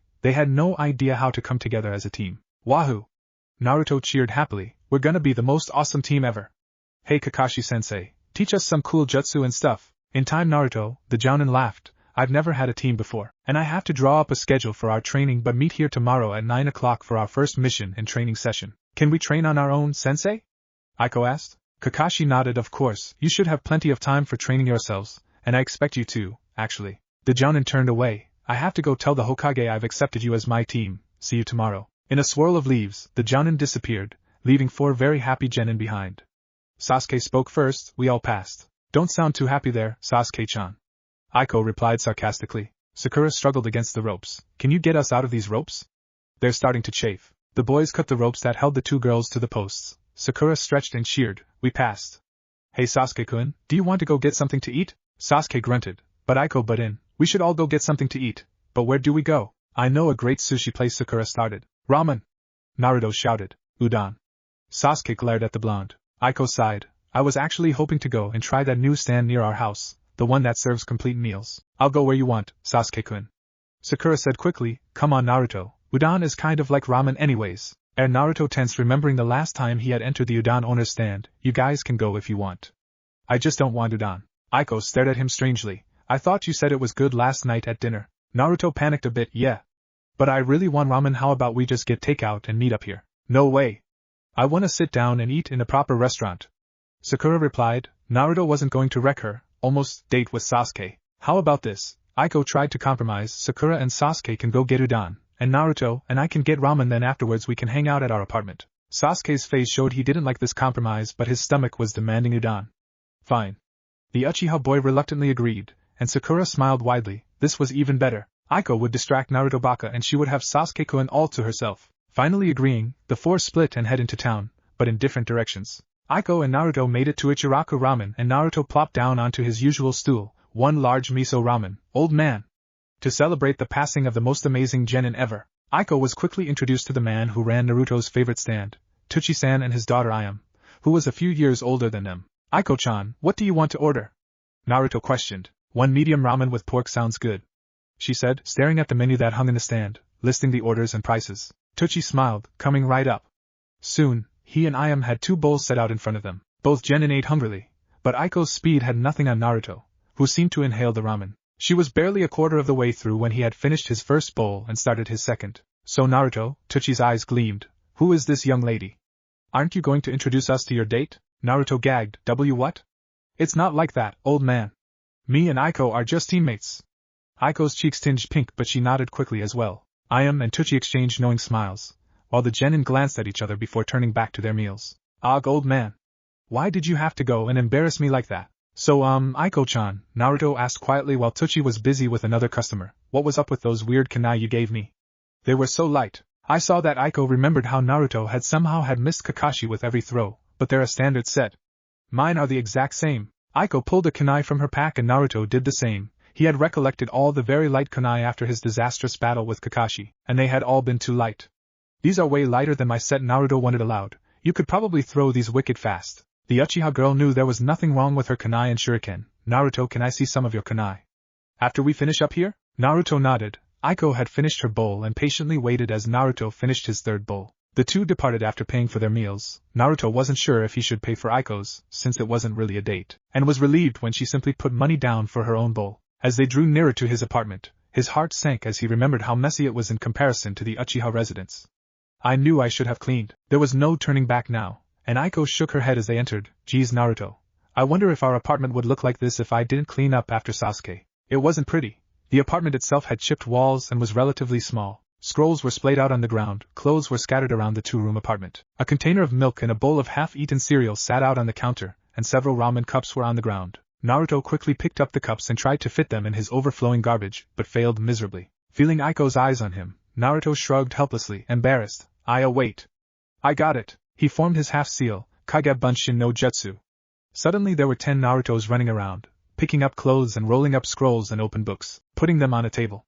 One Naruto took out the trash while the others fixed up the rest of the apartment. In less than 5 minutes under Aiko's amused stare, the apartment was relatively clean. Boys. She muttered, shaking her head. Naruto was rummaging around the main room now. Where did I put those damn kunai now? This is why I don't clean. Naruto suddenly remembered where one of his clones had put them, top right drawer by the now fixed bed. You can remember what your clones do? Aiko questioned as Naruto suddenly dashed to the correct location of the weapons. Naruto paused, then nodded. Yeah, I guess so. I just learned the technique, so I'm still not sure I know everything about it. Naruto weighed the kunai in his hand. Definitely way heavier than yours, Aiko-chan. Aiko ignored the fact that Naruto had started calling her Aiko-chan all the time, in favor of staring at the kunai. What the she took it from Naruto's hand and gaped. It's like half a pound heavier than a normal kunai. How could you possibly throw this?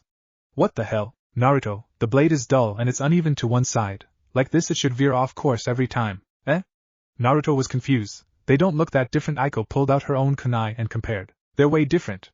You'll never have good accuracy or speed with these things. They never seemed so bad to me. I've always used these kunai. Not anymore. You're keeping the set I gave you. I don't know what kind of shop gave you these, but they ripped you off big time. Naruto's face fell. He should have known the shopkeeper had been being too nice to him. It was the best weapons place in Konoha, and he had barely covered the weapon set's outrageous price. He had nearly went hungry that week. But your kunai are weird. I don't know how to use them. Naruto complained. Aiko decided. I'll teach you. I can't believe that no one ever noticed before. Aiko was intent on teaching him before their first mission tomorrow. They went back to the training grounds and found Sasuke and Sakura waiting for them. Sakura was chattering away happily while Sasuke sat moodily. Sakura waved to them as they approached, but Sasuke just glared. What took you so long?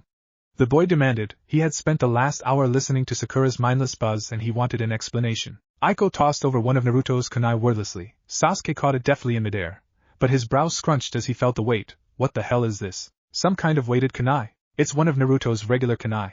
Sakura peered at the kunai. The balance looks off, and one side is bigger than the other. That would make it veer off course, especially if it's heavier. Sakura looked at Naruto in disbelief. Did you use these on the exam? Of course, Naruto said. What other kunai could I have used? Sakura groaned. How did you even get an average score on the accuracy test? Naruto shrugged. I'm leaving.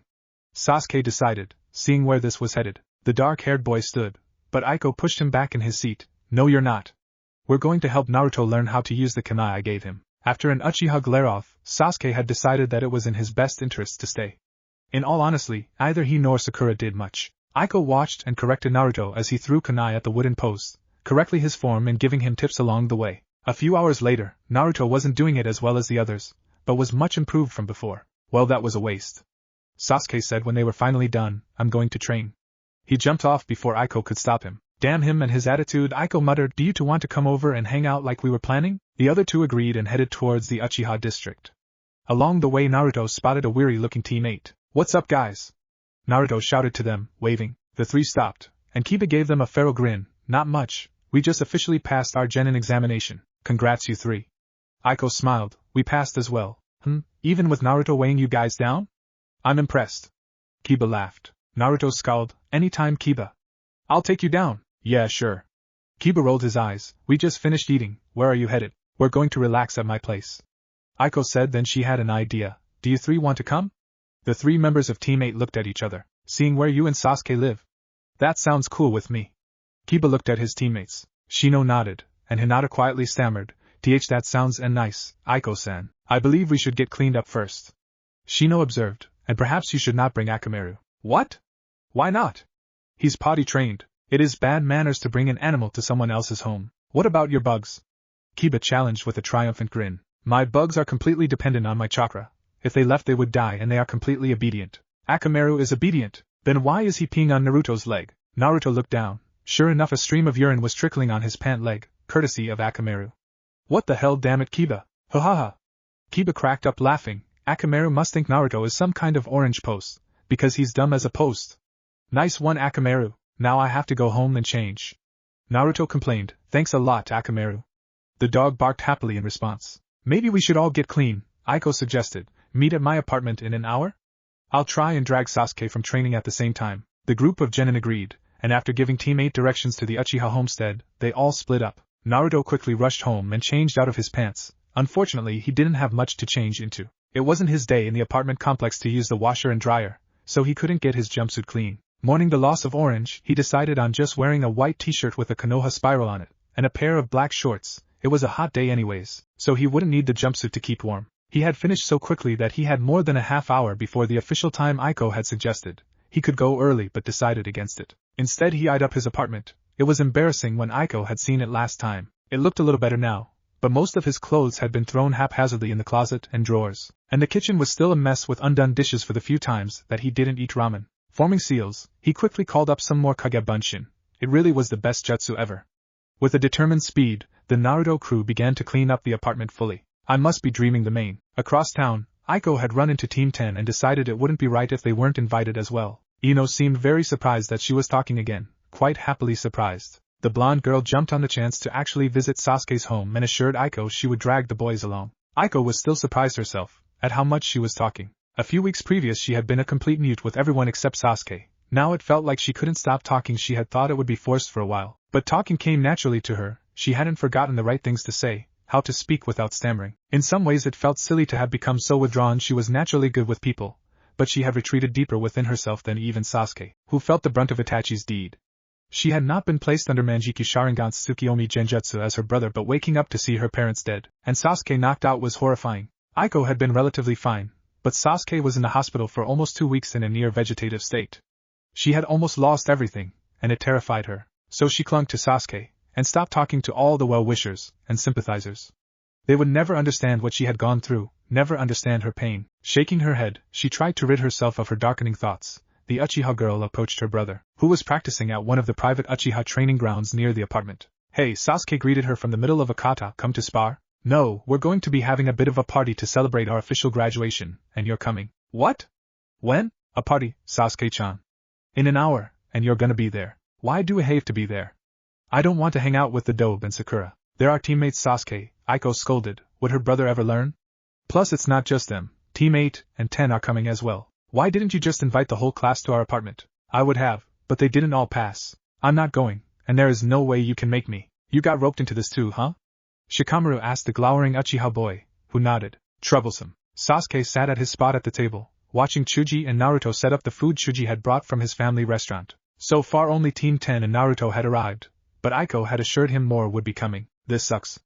I should be training. Shikamaru sat by him, in Aiko's seat, but he didn't make him move. He didn't feel like sitting next to Aiko today. Naruto was laughing loudly at a joke Chuji just told, while Ino chattered away on the couch in the nearby living room while Aiko listened patiently, inserting the appropriate comment here or there. To think, a few days ago they had been completely alone. Aiko didn't talk to anyone, he didn't talk to anyone, and they lived together in complete isolation. Now that isolation was broken, and his apartment had been invaded by people he had come to look down upon. Never had he imagined Ino sitting on his couch, Aiko opening the door for Sakura and Team 8 inviting them, and Naruto piling food on his plate and slapping him on the back. Great party, Sasuke team, HN. That's not an answer, HN. Naruto shrugged and sat down next to Shikamaru. Chuji sat across, and Kiba and Shino came and joined them.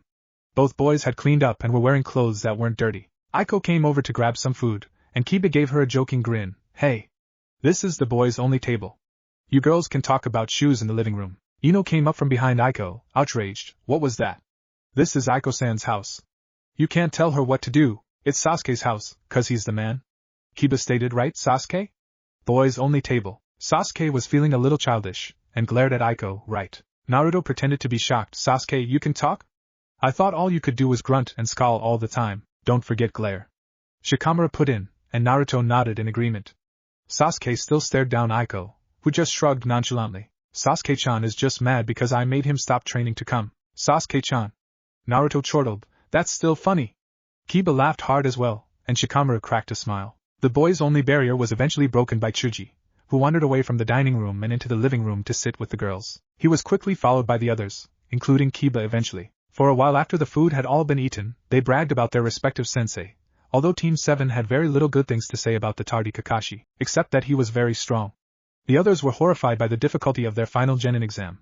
Either Team 8 nor Team 10 had to do such a difficult test. Although both 8 and 10 had exams that clearly needed teamwork, the need wasn't hidden, and it was obvious that they were meant to test compatibility and capacity to work as a team. Team 8 had to find their sensei Kurenai before 2 hours ran out, and Team 10 had to capture and tag Asuma within a 2-hour time limit. Another thing the other jounin had done that Kakashi had seemingly forgotten was tell them a bit of what they would be learning in the next few months. Kakashi had only mentioned vague training sessions, and Team 7 wondered if Kakashi actually knew what he was going to teach them. He did say it was his first team. Aiko mused, it must be awesome to have a kunoichi as a sensei. Hinata, Kurenai sensei is very nice. I think we can learn a lot from her. I bet our sensei could kick your sensei's ass. Kiba bragged, I mean, he only has one eye, how good could he be? I dunno, I remember my dad mentioning Kakashi once, Ino said thoughtfully. I think he was an ANBU? What's ANBU? Naruto asked, confused. The others groaned in disgust at their idiot friend. Ino smacked him across the head, and Naruto yelped in pain. Didn't you listen at all in class? Sakura scolded the blonde. ANBU are the village's elite, accepting only the most talented chunin and jounin into their ranks. Aiko nodded. They take secret missions, ranging from assassination to spying. They all wear masks so they can't be identified by face in the bingo book. Our older brother was in ANBU. Aiko. Sasuke said dangerously. Aiko looked like she was going to argue, but faltered. The group fell into silence, but Ino smelled a story. I didn't know you had another brother, Aiko-san. Ino said, fishing for some clues. Was he killed when? Sakura saw the looks on Aiko and Sasuke's faces. Ino, Sakura warned, leave it alone. Can't you see Aiko and Sasuke-kun don't want to talk about it? I was just wondering, Ino persisted. I mean, we practically don't know anything about what happened, and you never will. Sasuke growled, now shut up. An awkward silence followed, and although chat started up again, everyone was guarded. Soon everyone found excuses to leave, and all of Team 8 and 10 left, leaving Team 7 alone to clean up whatever mess was left. This went relatively quick with the assistance of Naruto's Bunshin. Sakura actually held a conversation with one without realizing it wasn't the real Naruto. When she had found out it was a clone, she punched it out, because it didn't have the decency to tell her before. Curiously enough, Naruto received the memories and recalled most of the conversation. This got Aiko to thinking. Naruto, you said at your apartment you remember everything your Kage Bunshin do? The blonde shrugged. I guess, I don't really pay attention. But what if you could? I mean, you could read the entire library in like a week with the amount of clones you can produce. Sakura thought about the amazing possibilities. Imagine if you knew it in the academy. Even you could pass a test cramming for 5 minutes if 20 of your clones were doing it. She had really meant it as a joke, but realization appeared on the 3 others' faces. Sasuke spoke first. Naruto, teach me that jutsu. I remember the scroll I got said it was kind of dangerous. Naruto tried to remember exactly what he read, but he had been in a bit of a rush that day. It said chakra draining? Mental breakdown? Dangerous how? Aiko asked. The blonde scratched his head and tried to remember exactly what it had said. I think it said depletion of reserves? Naruto was definitely sure he read that. Chakra depletion? Sakura's eyes widened. That's really dangerous. You could die from that. What was chakra again? The other three stared at him in complete disbelief. Sasuke spoke first. Are you fucking serious? Sasuke. Language. Aiko chided. Sasuke ignored her. How do you not know what chakra is? You can use jutsu. I mean, I kind of get it, Naruto defended. We use it to make jutsu and it comes from inside us. But I can't really remember the details. That's close enough, Sakura admitted. We all have chakra reserves, Naruto. Chakra is a mix of our physical and spiritual energy, and we use it to power our jutsu. Seals are used to mold and focus our chakra in specific ways. Oh. Okay, I get that. Naruto replied. The academy instructors all went really fast when they were explaining things, and they never wanted to repeat stuff. Well, why didn't you study the book? Aiko asked. That's the reason we have books, to enforce what we learn in class. Well, none of the teachers ever had enough books to give me. I think it was because my name was Uzumaki, so I was always last to get when they usually said there wasn't enough. Naruto knew it was for a completely different reason that he never received books or scrolls now that Mizuki had so kindly informed him, but didn't want them to know that. You never got a book? Aiko was outraged. That's unreal. How could the teachers do that to you? Well, Iruka-sensei got me the history book and the jutsu scrolls for our final year. Naruto put in, trying to soften their outrage. You mean he did what he was supposed to? Aiko replied, that is a shock, apparently. We should tell Hokage-sama what they did to you. Naruto, don't you realize this is why you don't know anything about being a ninja? You never had anything to enforce the knowledge you got in class. It's like the teachers wanted you to fail. Sasuke muttered. Sakura protested. That's ridiculous, Sasuke-kun. The teachers at the academy were really helpful and kind. If anything, Iruka-sensei was the hardest on Naruto. It was true, other than Iruka, the other teachers just tried to ignore Naruto's existence, which had suited Naruto just fine at the time as he used it to skip class. This is really bad, guys. Aiko muttered, and Sakura had to agree. I don't really see the problem here. Sasuke said, so the dobe doesn't know anything. We already knew that. Sasuke. Aiko was shocked at her brother's apparently aloofness. Naruto could die. Naruto was very uncomfortable with the subject at hand, but Aiko, and Sakura for that matter, didn't seem ready to drop it. We have to try and rectify this. Aiko said finally. Sakura agreed but had her doubts. But how? We spent 5 years at the academy, and it doesn't seem like Naruto got anything from 4 of those years. There's some stuff I don't think we should bother with, Aiko admitted. We just have to make sure Naruto is ready to be a good ninja. I think for now we can ignore language skills, history, math. I don't think any of that will help Naruto survive against an enemy ninja. You really don't have to do anything, Naruto said quickly. I'll be okay, really. Good, Sasuke grunted. I'm not doing anything. No. Aiko smacked her brother. Naruto is on our team now and we're going to help him, damn it. Sasuke scowled. Fine. I can tell you're not going to let go of this. I hate it when you go all crazy. Aiko ignored him. Sakura, what do you think the most important things we learned in the academy were? For survive in the field? Sakura tapped the arm of her seat at the sofa. I would have to say the techniques, of course, Taijutsu, chakra theory, weapons training, anatomy, and the shinobi code. Well, we started rectifying his weapon problems. Aiko said thoughtfully, let me guess, Naruto, you never got the Taijutsu scrolls for academy style either. Naruto helplessly shook his head. No wonder it looks like you have no style, Sakura frowned. You really don't have one. Aiko snapped her fingers. I got it. The library? Great idea, Aiko, Sakura nodded excitedly. We can get the right books from there, and the shinobi code scroll. I would say that would take care of chakra theory, anatomy, and the academy Taijutsu scrolls are there too, Sasuke said thoughtfully. But if I'm going to help, I want to learn that Kage Bunshin technique, dope. Okay, Naruto agreed. It's not really that hard, but guys, I'm kind of not allowed in the library. Aiko groaned. Please tell me you're joking. Naruto shook his head. The head librarian kinda doesn't like me. Well, she loves me. Sakura replied firmly. If you're with me, she won't say a thing. Aiko agreed. She's really nice to me whenever I go. I don't know why everyone seems to hate you, Naruto. Probably because of all of your dumb pranks. Sakura snorted. I still haven't forgotten that time you bombarded me with water balloons filled with paint. I hit everyone with those though. Naruto replied defensively. Sakura whacked his head for even trying to justify it. There was still time in the day. It was only about 5 in the evening. Team 7 thus decided to use the time by dragging Naruto to the library. Entering through the double doors, Team 7 marched past the head librarian at the checkout.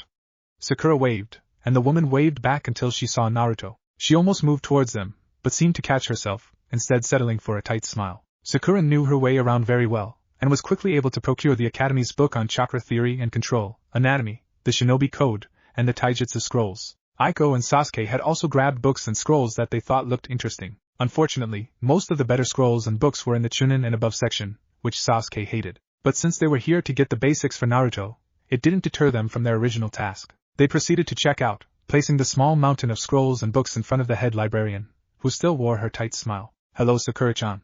How is your mother?" "She's well, Akane-san." Sakura replied in a happy voice. "I'll tell her you asked about her."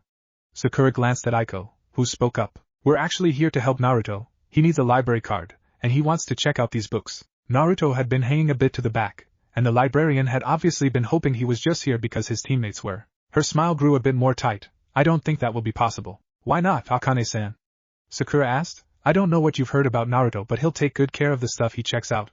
"I'll make sure of it." "I'm sorry, Sakura, but I can't allow him to check out anything." "Well, then I'll check them out on my library card," Sakura replied, getting more annoyed by the moment. Sasuke glanced at Naruto, who was looking very uncomfortable with the conversation. "You can't stop Naruto from getting a library card," Sasuke said a bit too loudly for a library. A few patrons looked over, and the librarian shushed him. "I can and I will, Uchiha-san." "Really guys, it's okay," Naruto said quietly. His heart was beating out of his chest. Why did he agree to this? He knew the librarian didn't like him. It was all he could do not to run off instead of maintaining the look of relative calm. Aiko looked outraged. Naruto was usually so outspoken. How could he just take this? "It's not okay, Naruto," Aiko said hotly. "You're a ninja of Konoha. You don't have to take this." The Uchiha girl turned to the librarian. "I demand you give Naruto a library card or I'll inform Hokage-sama that you barred a ninja from the library for no reason." "I have a reason. He's a menace," the librarian hissed. "I don't even want to think about what kind of condition these items will be in after he gets done with them. He's a little troublemaker, and you children should stop associating with him." "You can't tell us what to do, lady." Sasuke scowled. "I think I'll voice my complaints to Hokage-sama as well. Who knows how many other people you've denied? There are way worse people in this city than Naruto after all. But anyone should be able to get a freaking library card." Facing three very determined genin, and with the fear that the Hokage would do something, after all, he did like the little brat, for some reason, the head librarian relented. As quickly as she could, she got Naruto a library card and all checked out. "If there's even the tiniest thing wrong," the woman warned Naruto, who nodded quickly, hoping to get out of there as soon as possible. The four genin shuffled out of the library after checkout, all helping to carry the books away. "What did you do to her, Naruto?" Sakura wondered. She had never seen Akane-san so angry with someone before. The librarian was usually very pleasant. Even when Sakura had seen several academy students knock down a bookshelf, she hadn't barred them from the library, instead only giving them a stern warning and making them clean up the mess. Naruto shrugged helplessly, clearly not willing to talk about it. He was just hoping that they could all forget the whole thing. Although they were technically textbooks, all of the books that were required reading by the academy were pretty short. Sakura recalled that the history and math books had been pretty big, but the Chakra Theory and Control book was only a little more than 100 pages. The Taijutsu scrolls were mainly pictures and tips, as were the anatomy scrolls and book, and the Shinobi Code was a list of rules that every shinobi should follow. The three genin started their blonde teammate on the code, but soon ran into problems. Naruto complained about almost every single rule. "A ninja must never show tears?" Naruto questioned. "But what if someone died?" "There's no way we could never cry." Aiko was patient. "But Naruto, on a mission you have to keep your cool, and not show weakness or the enemy will use it against you." "Well fine, but this is just stupid." Naruto read, "A shinobi must always put the mission first." What the hell, Kakashi-sensei just told us that teammates are way more important than the mission, and I agree with him. Actually Kakashi-sensei said rules, Sakura corrected, not the mission. The Shinobi Code is just a bunch of stupid rules. Naruto insisted. "Besides, no enemy I face will care if I've memorized the 48th rule of the code, which is a shinobi must never question the lead ninja." "How dumb. What if the leader is an idiot, like you?" Sasuke snorted, and Naruto glared at him. "Maybe Naruto is right," Aiko admitted. "I don't think I remember half of the rules, I just memorized them for just that one test." "How about Naruto reads the Chakra book?" Sakura suggested. "I think that's the most important one." Naruto looked at it. "It's way too long." He complained. "I'll never be able to read that." "Test out your Kage Bunshin technique," Sasuke suggested. "See how much you remember when it reads it." Naruto formed a Kage Bunshin. "Read that book," the blonde demanded. The clone glanced at the book. "It's too long." The clone repeated Naruto's own words. "You can't disobey an order. I'm telling you to read it." Naruto insisted. The Kage Bunshin shrugged, but sat down to read. "No need to get angry, boss. I'll do it. Make sure you understand what you read before moving on," Aiko said quickly. The clone just scowled at this request. "You're not the boss of me." "What she said," Naruto added. "Understand everything." The clone rolled its eyes, but started reading. Leaving it at the dining room table, the group sat in the living room, sometimes glancing at the diligently reading clone. Unfortunately, their voices disturb it. "I can't understand what I'm reading if you talk," the clone complained. "Can't you leave or something?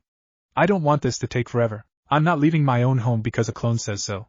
Sasuke scowled. As the others moved to file out the door, Aiko suggested, Naruto could teach you the Kage Bunshin technique now, if you promise to help him. Fine. Sasuke agreed, because he really wanted to learn the technique that could make him learn at a faster pace. The group left the clone in the apartment, and moved to the small private training ground nearest to the Uchiha twins' residence. So how does it work? Sasuke asked impatiently. Sakura and Aiko also sat on the grass, looking at the blonde, interested to hear about the technique that could produce solid clones. Naruto frowned. I never really taught anyone before, but you formed this seal. He formed the half seal, and you say Kage Bunshin no Jutsu. That's it. Sasuke said skeptically, but how much chakra do you put in?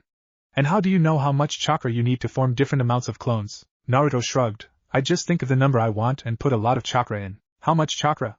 Aiko asked. Naruto frowned. I know a lot. It seems similar to Bunshin no Jutsu, Sakura commented, but that doesn't take a lot of chakra, and it has different seals. Let me try. Sasuke said, standing up and forming the strange half seal. Like this?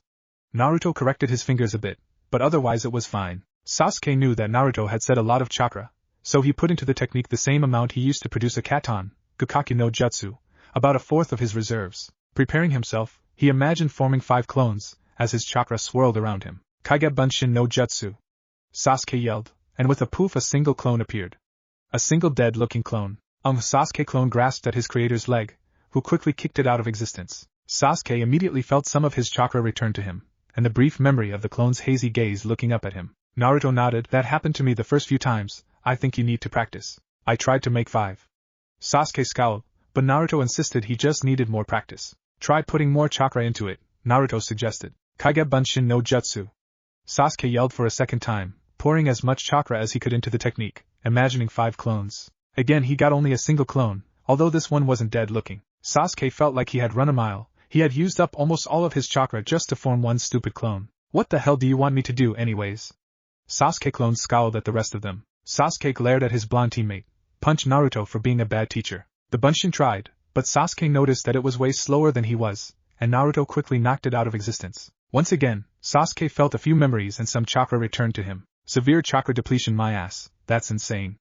Sasuke grimaced as he stood slowly from his kneeling position. You made 10 clones against Kakashi and I could only make 1. There has to be some trick to it. I dunno, Naruto replied. I pretty much do the same things you do. Naruto must have more chakra than you, Sasuke. Maybe better control. Aiko wondered curiously, but Sakura shook her head vehemently. No way. Naruto can't even make a proper Bunshin. No way can he have better control than Sasuke-kun. Iruka-sensei always said my control was bad. Naruto admitted he didn't know why Kage Bunshin was so much easier for him. He never questioned it. He could make 10 Bunshin without breaking a sweat, and he remembered when he used the attack against Mizuki. There had to be at least 500 clones, then that couldn't be normal.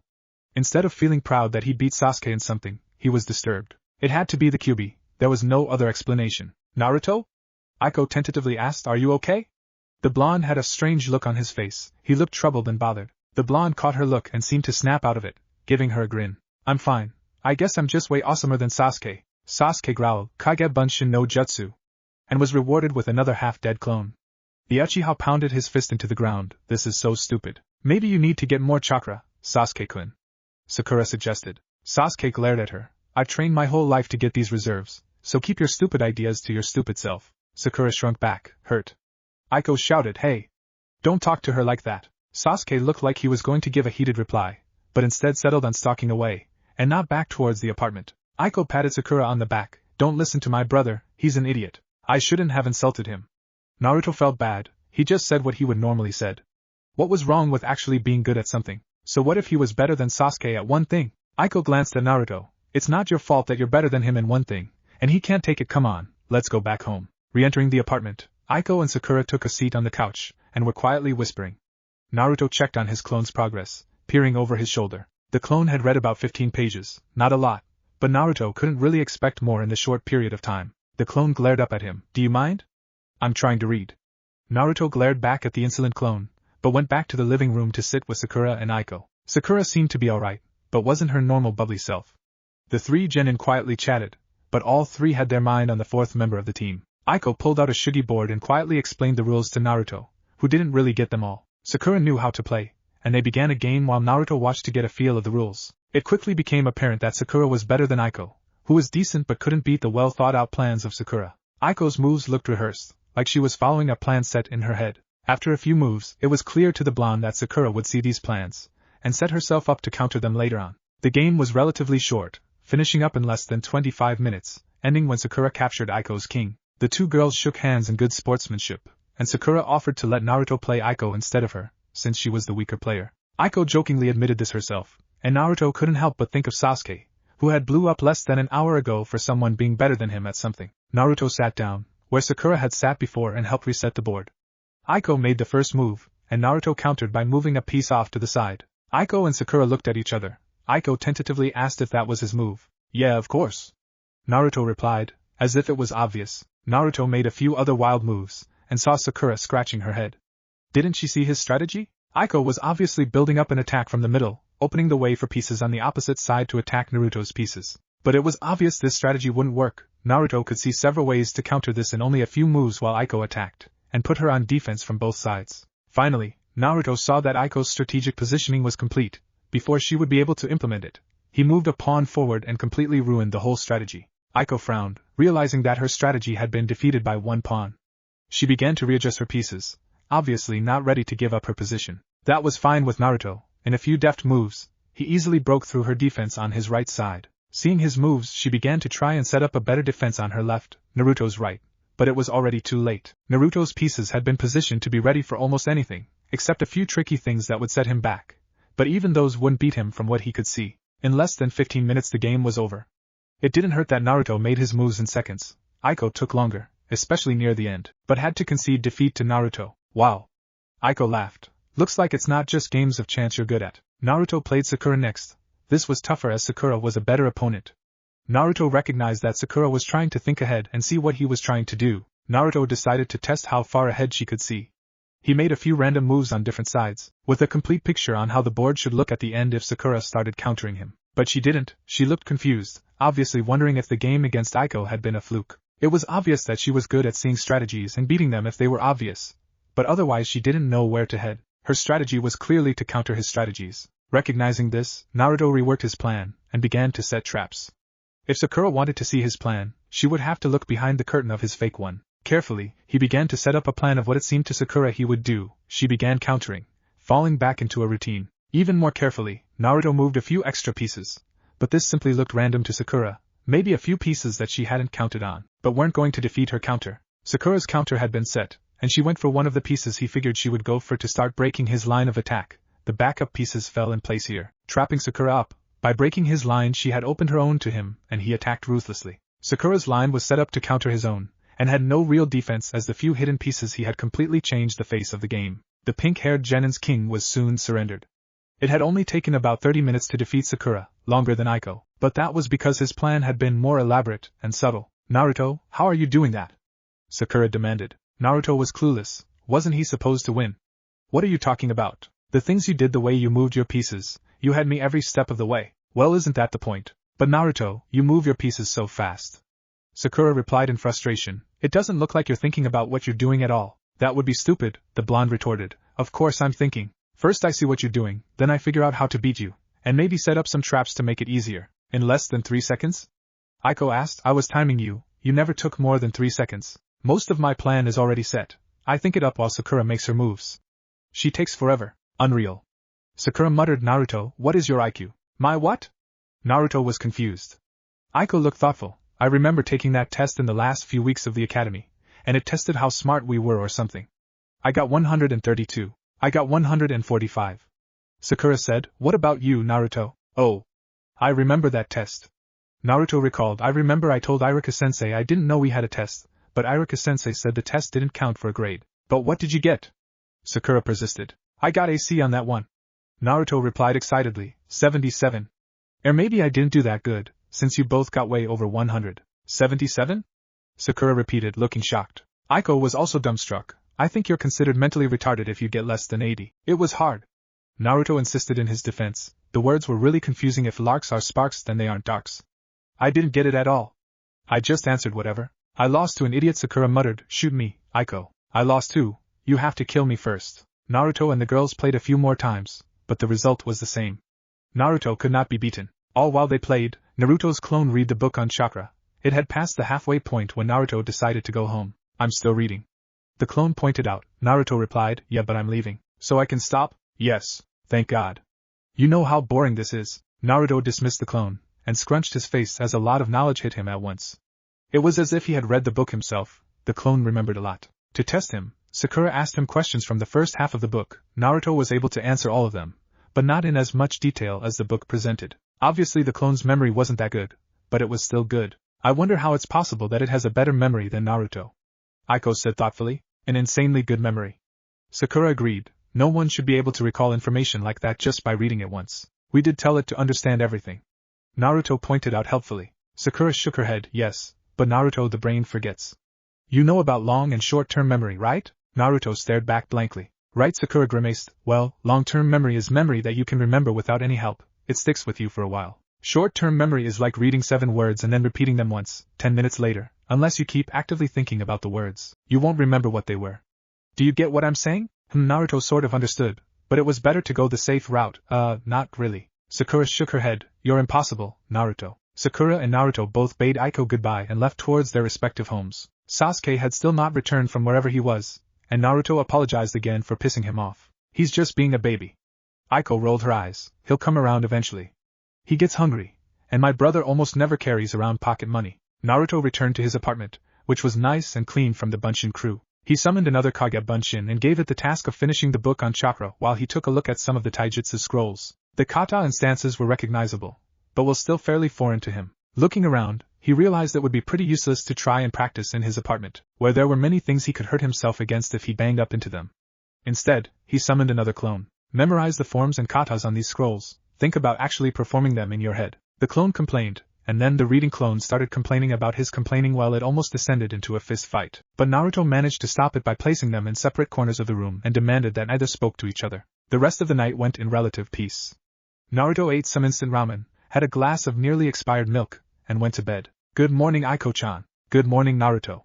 Aiko waved back at her blonde teammate as he approached. He was the last one of their team to arrive, except Kakashi, of course. No Kakashi-sensei, huh? Naruto asked, as if reading her mind. Aiko nodded yes, but I figured we could train in Taijutsu. Right, Sasuke? The Uchiha boy grunted, but didn't look at Naruto. Sakura stood a little ways off, staring at the sky. Apparently she still remembered Sasuke's treatment of her the night before. The 4 genin moved to the middle of an open field in the training grounds. Aiko gestured to Naruto. Alright, did you read the Taijutsu scrolls? Naruto's 2 Bunshin had finished both the Taijutsu scrolls and the Academy's book on Chakra. They had both stood over his bed, so when he awoke he nearly had a heart attack to see the 2 clones staring down at him. The blonde nodded, and Aiko nodded to Sakura. I think the best idea is to have Sakura fight you, since Sasuke and I don't use Academy-style fighting. The 2 Uchiha moved back, and their pink-haired teammate got into what Naruto recognized to be a basic defensive stance of Academy Taijutsu. Naruto awkwardly adjusted himself into a similar stance. Although he knew the stances now, he'd never actually done them before. Move your right arm an inch to the left, Naruto. Sakura told him, verbally correcting his stance.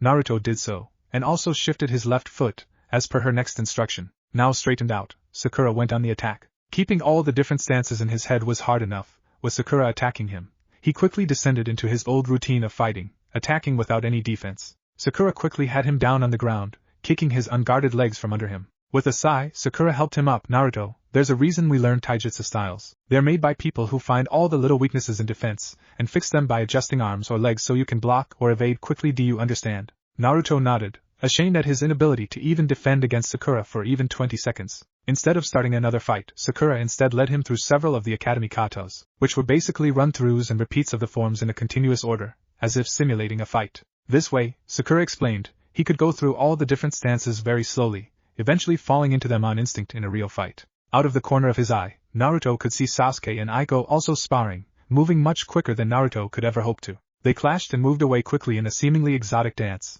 Naruto's heart sank as he realized how far behind he really was. Naruto looked back at Sakura guiltily as she ran through another kata for him. I'm sorry, the blonde said suddenly. Sakura glanced at him in surprise. For what? I'm wasting your time. You should be training yourself. Instead you're helping me. Sakura smiled. It's alright. If you weren't here I would probably just be sitting and waiting for Kakashi-sensei. She admitted, I can't keep up with Aiko or Sasuke-kun either. The two continued until Sakura was sure Naruto could move through all of the katas she had showed him, and then she set him to practice it on his own. By the time Kakashi had arrived, he had made some progress but it wasn't much. The Jounin was surprised to find them training. We'll be training later, there's no reason to do so now. But we could improve on what we already know, couldn't we? Aiko asked. Kakashi shrugged, as if it wasn't important. We should get to Hokage Tower and get our mission for the day. Their mission was painting a fence. Although the other three genin seemed to expect as much, Naruto whined and complained, especially when Kakashi forbade him from using his Kage Bunshin to complete the job quickly. D-rank missions are for beginning genin. It allows them to bond and grow as a team. If you completed it in a few minutes with your Kage Bunshin, you guys wouldn't bond at all. You want to bond, don't you? Naruto's face told him otherwise, but Kakashi ignored it, opening his new Ika book and began to read. The fence was pretty big, and it took them a good few hours to complete. Add that to the fact that Kakashi had been 2 hours late that morning. It was already lunchtime by the time they had finished. They collected their mission pay and went out for lunch. Kakashi agreed with Sakura, who wanted to get sushi, so they went there. The owners glanced at Naruto, then at Kakashi, who gazed at them back at them with a stony expression. The owners wisely said nothing. Sushi was good, Naruto decided, but not as good as ramen. He had to admit, it was strange, in a nice way, to eat something served raw and cold. Sakura and Aiko delighted in the food, but Sasuke stayed grumpy the whole meal as he had been outvoted on getting udon. Kakashi somehow ate with his mask on, and they couldn't figure out how. When it came time to pay the bill, Kakashi disappeared, with only instructions to meet them back at the training grounds. The genin realized he hadn't paid for at least his share, and grumbled as they split the cost of the meal. Naruto had been informed by the Hokage when he became a new genin that he would not be receiving the monthly stipend the old man had set up for him, as he would be getting paid for missions. But even Naruto, who was terrible at math, could figure out that because they were a 4 genin team instead of 3, they were each going to get less for the D-rank missions they would be doing. The blonde had counted out the money he had received for the mission. It was not a lot at all even if they did missions every day, and Kakashi said they would. Naruto would be hard-pressed to pay for his apartment, as well as getting food supplies. All instant ramen for a while, I guess, Naruto thought grimly, as they left the sushi restaurant, heading back to the training grounds. Kakashi was waiting for them, pretending to be oblivious of the glares sent his way for leaving them with the bill. Alright, in our training sessions you'll be learning how to fight as a team. Kakashi began. You all know how to fight individually from your time at the academy. The others all glanced at Naruto here. I'll be teaching you how to put your individual skills together, and maybe teaching you some jutsu along the way. With that, Kakashi started naming and positioning them into formations, gauging their speeds and figuring out what position best suited them. Sasuke and Aiko both knew several fire jutsu, so Kakashi usually had them out in front, towards the direction of the attack coming at them. Naruto's shadow clones were great cannon fodder, and could be used as a barrier between the enemy and the intended target. In all cases, Kakashi served as the enemy, varying his objectives from killing them, to killing what they were protecting, to simply getting past them. Each and every time he succeeded in his objective, but the genin got better along the way. It was grueling. Kakashi knocked them down, slapped them around, and all techniques used against him were avoided or blocked. Naruto tried to engage Kakashi with his weak taijutsu, but the jounin beat him around with one hand. The only thing that made him feel a little better was that the others didn't have better luck. After 5 hours of training, everyone was winded except Naruto, who looked like he could go on for another 5 hours, excited to finally be learning something. What next, Kakashi-sensei? Training is over for today, Kakashi said, consulting the sun. It looks to be about 4, so why don't the 4 of you have the rest of the day off to have fun or something? The other 3 looked perfectly happy to do so, even though Naruto pouted. Kakashi-sensei, can't we keep going? Maybe learn some cool jutsu? I have my own training to do, Naruto. Kakashi gave him a smile. It's good that you're so amped up about training, but it'll get old, I'm sure. With that, Kakashi bade them all goodbye. Do you guys still want to train? Naruto asked hopefully. Sakura quickly declined. No way. I'm gonna go take a bath. How are you still standing up after what Kakashi just put us through? I think I still have a lot of chakra because Kakashi made me stop using Kage Bunshin, because he got bored of destroying them. Naruto had been informed after the first hour that although they might be effective at stopping a weaker enemy, there was no point in using shadow clones against the experienced Kakashi. I'm gonna go home and eat then sleep, Aiko muttered. Maybe forever. The Uchiha girl waved a goodbye. Sasuke followed slowly, without looking back. Naruto figured he must still be angry with him about the shadow clone technique. Hey Sakura, do you think I'll still be able to use the field?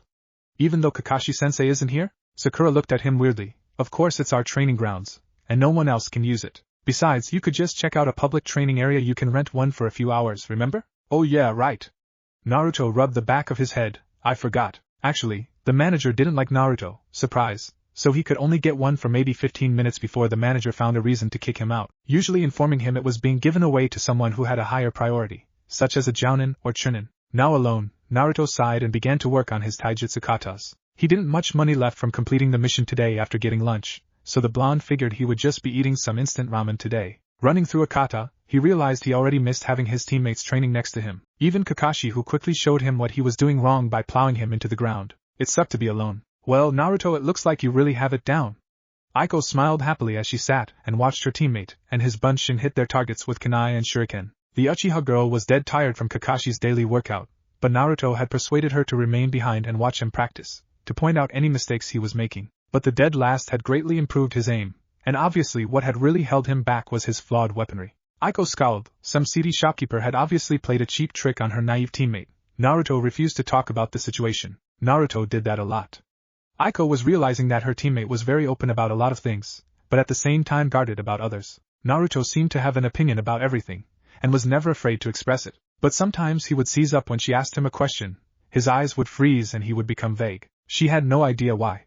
Her teammate was a strange one, but he was her strange one, and Aiko was already growing attached to the excitable blonde's presence. Unlike Sakura, he liked to train, and was not in love with her brother, and unlike Sasuke, Naruto laughed, he joked, and he never got angry if she was better than him at something. Naruto finished another round of throws with a cheer as they all hit their mark. Alright. I have this throwing stuff down, I'm so awesome. Yeah, Aiko giggled, rising from her spot on the grass, stretching. Say Naruto, you want to go out somewhere and get something to eat? Aiko cringed inwardly. Was that too obvious? Not obvious enough? Should I have just said I wanted to go on a date? Aiko thought nervously. She was sure Naruto wouldn't turn her down. Go out to eat. Naruto slowly replied, and Aiko's heart beat faster. Was he? Would he? Maybe another time. Naruto rushed to grab his weapons. He didn't want Aiko to know he was flat broke. I have to shower. The blonde thought quickly. Girls shower too, right? Aiko would understand. Well, you could shower and then? Aiko replied uncertainly, but Naruto furiously shook his head, and Aiko knew that he must have seen through her. Maybe another time, Naruto promised quickly, shoving the last of the kunai into his pack. The blonde swiftly jumped away with a wave goodbye. Aiko returned the wave half-heartedly. What had she done wrong? Should she have come on stronger like Sakura or Ino did with her brother? But her brother obviously didn't like that at all. Was Naruto different?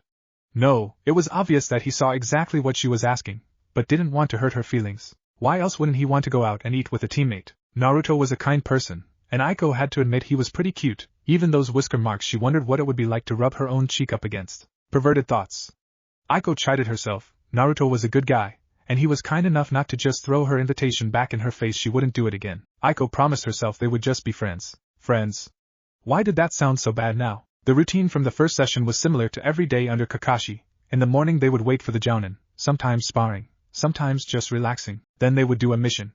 Usually they got the worst missions because Kakashi was habitually late, although every once in a while he would turn up almost on time. Weeding gardens, picking up groceries, acting as messengers, scribes, finding lost animals. The missions were always menial, and the pay was bad, split 5 ways. Naruto learned not to complain. He could see Kakashi got annoyed after listening to his complaining for a while. He had that effect on people. The man didn't call him out on it, but he would always place Naruto in the worst place possible in the mission. He was the one carrying the lost pet home, carried the stuff that broke easily when they picked up groceries, or received the area of the garden that had thorny roses to weed. Still, the afternoon training sessions were always fun and challenging. They seemed to be a running theme. Kakashi would think of different situations and they would defend or attack him as a team. Sometimes it seemed like the jounin was making it up as he went along. After a week of training this way, Sakura complained that Ino had told her they had learned how to block genjutsu, and were learning new jutsu. The next day, Kakashi brought something new to the training session. I usually wouldn't think to do this until later, but I suppose it can't hurt for you to know now. Kakashi pulled out several slips of paper. These will tell you what type of element is most suited to you.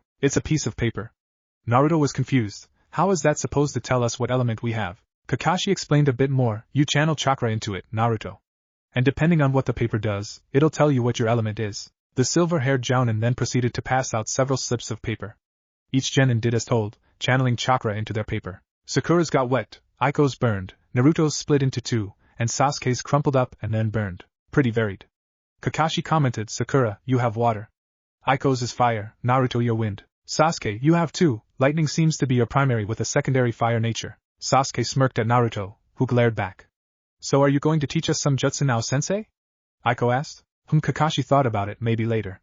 Let's continue with our team exercises for today. The group groaned, but got into the formation that Kakashi demanded quickly, waiting for instructions. Unlike the first day, Kakashi's sessions never seemed to stretch past 2 or 3 hours anymore.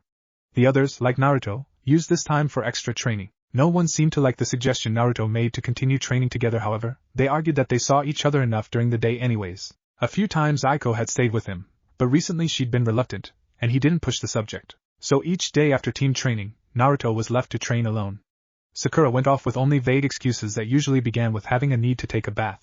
Sasuke and Aiko headed towards their home, so Naruto assumed they used their own training grounds. The first few days he had gone slow, only practicing the Taijutsu on his own. Then he started adding Kage Bunshin to do the same routine. First 5, then 10. He tried 100 once for only half an hour, but it hurt his head too much trying to sort through all the conflicting memories, and the Bunshin kept running into each other, popping out of existence, disrupting his own routine. Using 10, he would practice for hours, keeping the picture of Sasuke and Aiko clashing, looking calm and at ease, Kakashi knocking him down over and over, all while reading his stupid book, Sakura taking him down easily, looking down at him with pity. Naruto lived Taijutsu.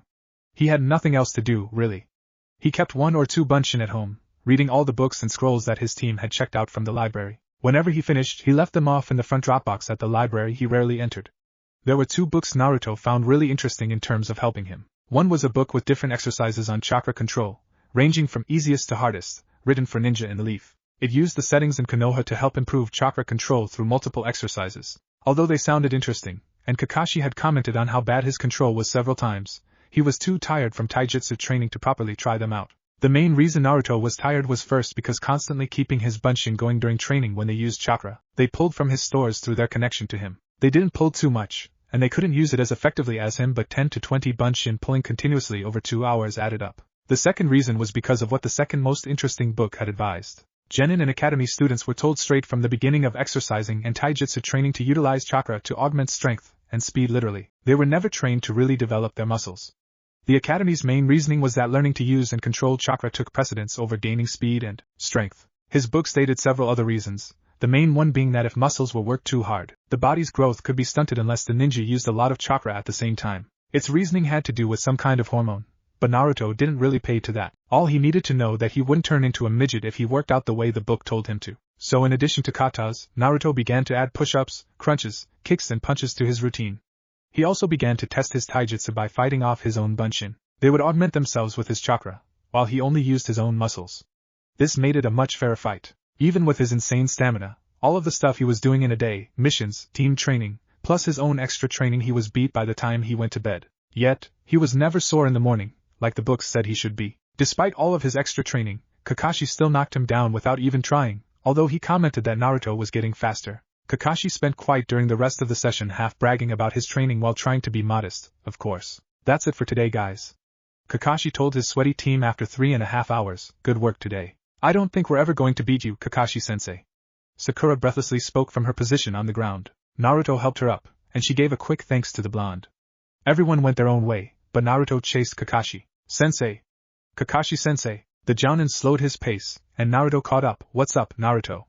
The Jounin asked. I was wondering. I was training, but I want to do 2 different things, but I don't have enough time to do everything in one day. What should I do? Obviously do one thing one day and another thing the next day, but I won't learn as much. Aren't you doing taijutsu after our meetings?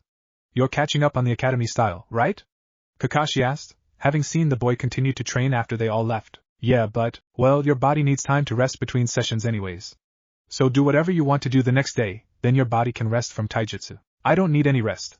Naruto protested, and it was true, he was basically fine after everything if he had at least one night's sleep. Everyone needs to rest, Kakashi replied, that includes orange loudmouths who try to do too much at once. He said it in a joking tone, but he was half serious. Naruto, don't worry, you have plenty of time. If there isn't enough time one day, do it another day. Don't kill yourself before you actually fight another ninja, got it? Yes, sensei. Kakashi quickened his pace, and Naruto slowed his own, before sighing and turning back and heading towards the training grounds. Kakashi's suggestion really was the only one that made sense, unless he wanted to lose sleep to train. The very first and simplest technique for improving chakra control was one Naruto remembered doing in the academy once. He couldn't be bothered to do it twice, but it hadn't turned out well. The exercise was based around sticking a leaf to one's head using only chakra. The exercise could be stretched by training oneself to move the leaf to and from the head, and even further enhanced by fighting with techniques or taijutsu, because of the added pressure of concentrating on the fight while keeping the leaf on one's head. Naruto moved into the forest area for this exercise, not only to get a leaf, but some cover.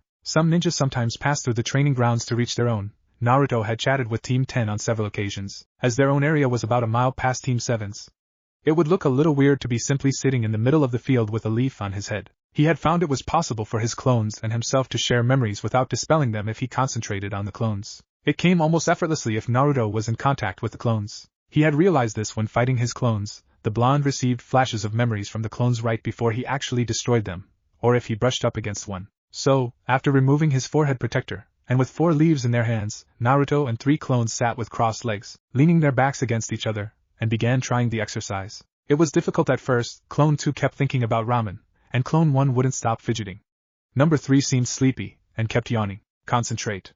Naruto warned, feeling a bit annoyed, otherwise this is just a waste of time. Over and over, Naruto applied chakra to the leaf, but it wouldn't stay stuck. Sometimes it burned from too much chakra, other times it shot off from his chakra fluctuating. It fell off a lot more as Naruto became more cautious with his chakra. The clones were having the similar problems. The benefits started to kick in soon, having multiple brains melded, yet thinking independently was a huge advantage. Clone 2 quickly picked up a good range of what chakra levels should be at to maintain the leaf to the forehead. Number 1 was the first to deal with the fluctuations of his chakra, sensing the flux and adjusting his control. Number 3 was the first to use these solutions together, and keep the leaf on for a solid minute. This entire process took an hour, but all 4 Narutos were getting better at the same time. After 2 hours, they were adept enough to keep the leaves on continuously for over 5 minutes. After that, Naruto decided to stop, as it was beginning to really toll on his chakra. In some ways it was more tiring than Taijutsu training. Having literally 4 people pulling from one reserve continuously over a period of 2 hours wasn't a joke. It was as if Naruto had done the leaf exercise alone for 8 hours straight, but didn't even count the chakra needed to create and maintain the clones themselves. Needless to say, he was empty and earlier in the day than he was used to. He decided to use the extra time to continue his no chakra training routine. It was having obvious results, making him faster and stronger when he did use chakra, such as against Kakashi. It would be too much to summon clones and battle them off, then summon more, but going through his routine of push-ups, crunches, punches, and kicks was fine. He also used a tree branch for chin-ups.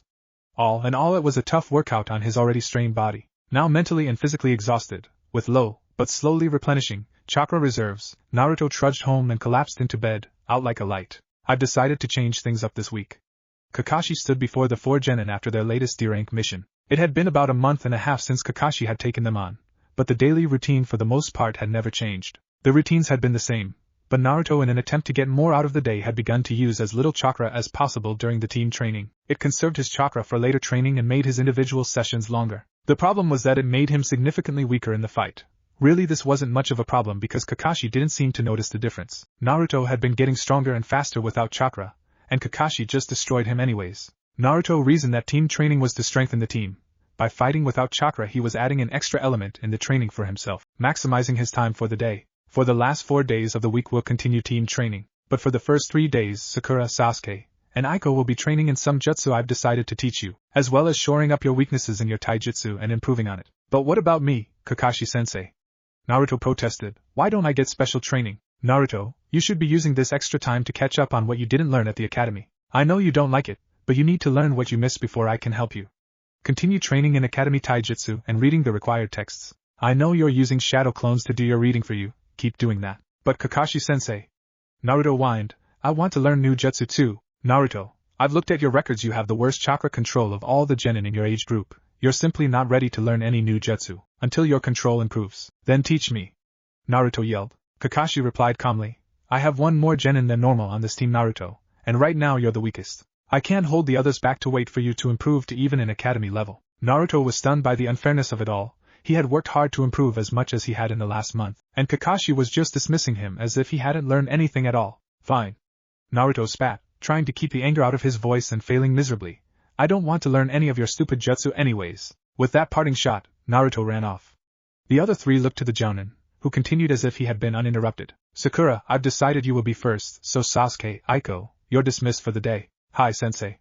The 3 replied in uncertain unison. Sasuke went off to the Uchiha training grounds while Aiko went to search for Naruto. She checked the normal spots he liked to hang around, Ichiraku, the Hokage monument, but didn't find him. She checked his apartment last. The window and shades were closed, so she couldn't see if he was inside. She knocked on the door, and there was no answer. She tried turning and found that it was locked.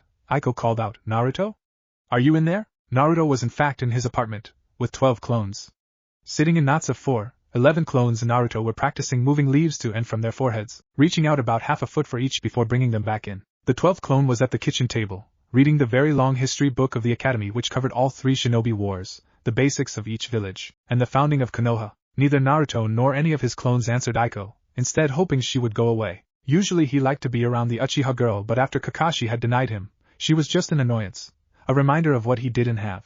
After a few minutes of silence, Naruto heard Aiko walk away, and began to immerse himself deeper into the mind meld of his clones. He wouldn't be able to hold 11 clones that were continuously channeling chakra for long, so he wanted to get the most out of it. What really bothered Naruto at the moment was the fact that Kakashi was now using the training grounds 3 days a week, which meant for an unknown amount of time he wouldn't be able to use the training grounds. Sure, it was big enough for all of them to train, but he didn't want to be in Kakashi's presence any more than he had to at the moment. Training in chakra control was difficult for several reasons. He had terrible control, so everything took forever to master. Even though he had his bunshin, it was hard to gain control of the leaf's movement because of the random fluctuations that seemed to occur with his chakra. Add that to the fact that having his bunshin continuously use chakra tired him out quickly, and that he was only practicing every other day. It was taking him longer than he had thought it would to master just the most basic exercise. But he had made a lot of progress. Already he could move the leaf back and forth 6 inches from his forehead continuously for a long period of time. The next and last step was to practice fighting while holding the leaf to his head. Since he didn't know when Kakashi and Sakura would finish their training session, he wasn't sure when he could use the field alone. It made him agitated. He had grown used to being able to use the training field, and Naruto was really wondering how he had gone without using a training field throughout the whole time at the academy. After about an hour and a half of sitting back to back with 3 other bunshin, Naruto tiredly let the leaf he had been balancing fall. The bunshin did the same, and they all stood up stretching from their long period of sitting still, chattering about their progress. "I'm trying to read here, damn it!" shouted the bunshin at the kitchen table, who had quietly read throughout the entire period. Naruto dismissed the 11 bunshin, and felt their experiences with the leaf balancing hit him. He had grown more adept at sorting the memories and avoiding the pain of a headache. Doing the math in his head, he had a clone reviewing basic math for nearly 3 days the week before. He quickly figured that he had accomplished 18 hours of control training in an hour and a half using his 11 clones. The effort of spreading his reserves had worn him out, however, and he all but collapsed into a seat at the kitchen table. Naruto wondered if his reserves were growing from the taxing strain he was putting on them. When he had just started chakra control training, he was only able to handle a couple hours of straight training with 3 clones. Now he was using 11 for only a bit shorter period of time, with a more chakra-consuming exercise. His reserves had to be growing, he decided. There was no other explanation for it. Naruto rested up for another couple of hours, eating a couple of instant ramen cups as for a late lunch/early dinner. He barely had enough money to cover rent for the month, much less buy the vegetables Kakashi sensei kept telling him to get. All he could afford was ramen, and not a lot. He had even taken to skipping out on going to lunch with the team because he simply couldn't afford it. His excuses were pretty bad, but the team accepted them. If Kakashi knew about his problems, he didn't say anything and Naruto wasn't going to tell him. After Naruto showered, he pulled on his fraying jumpsuit.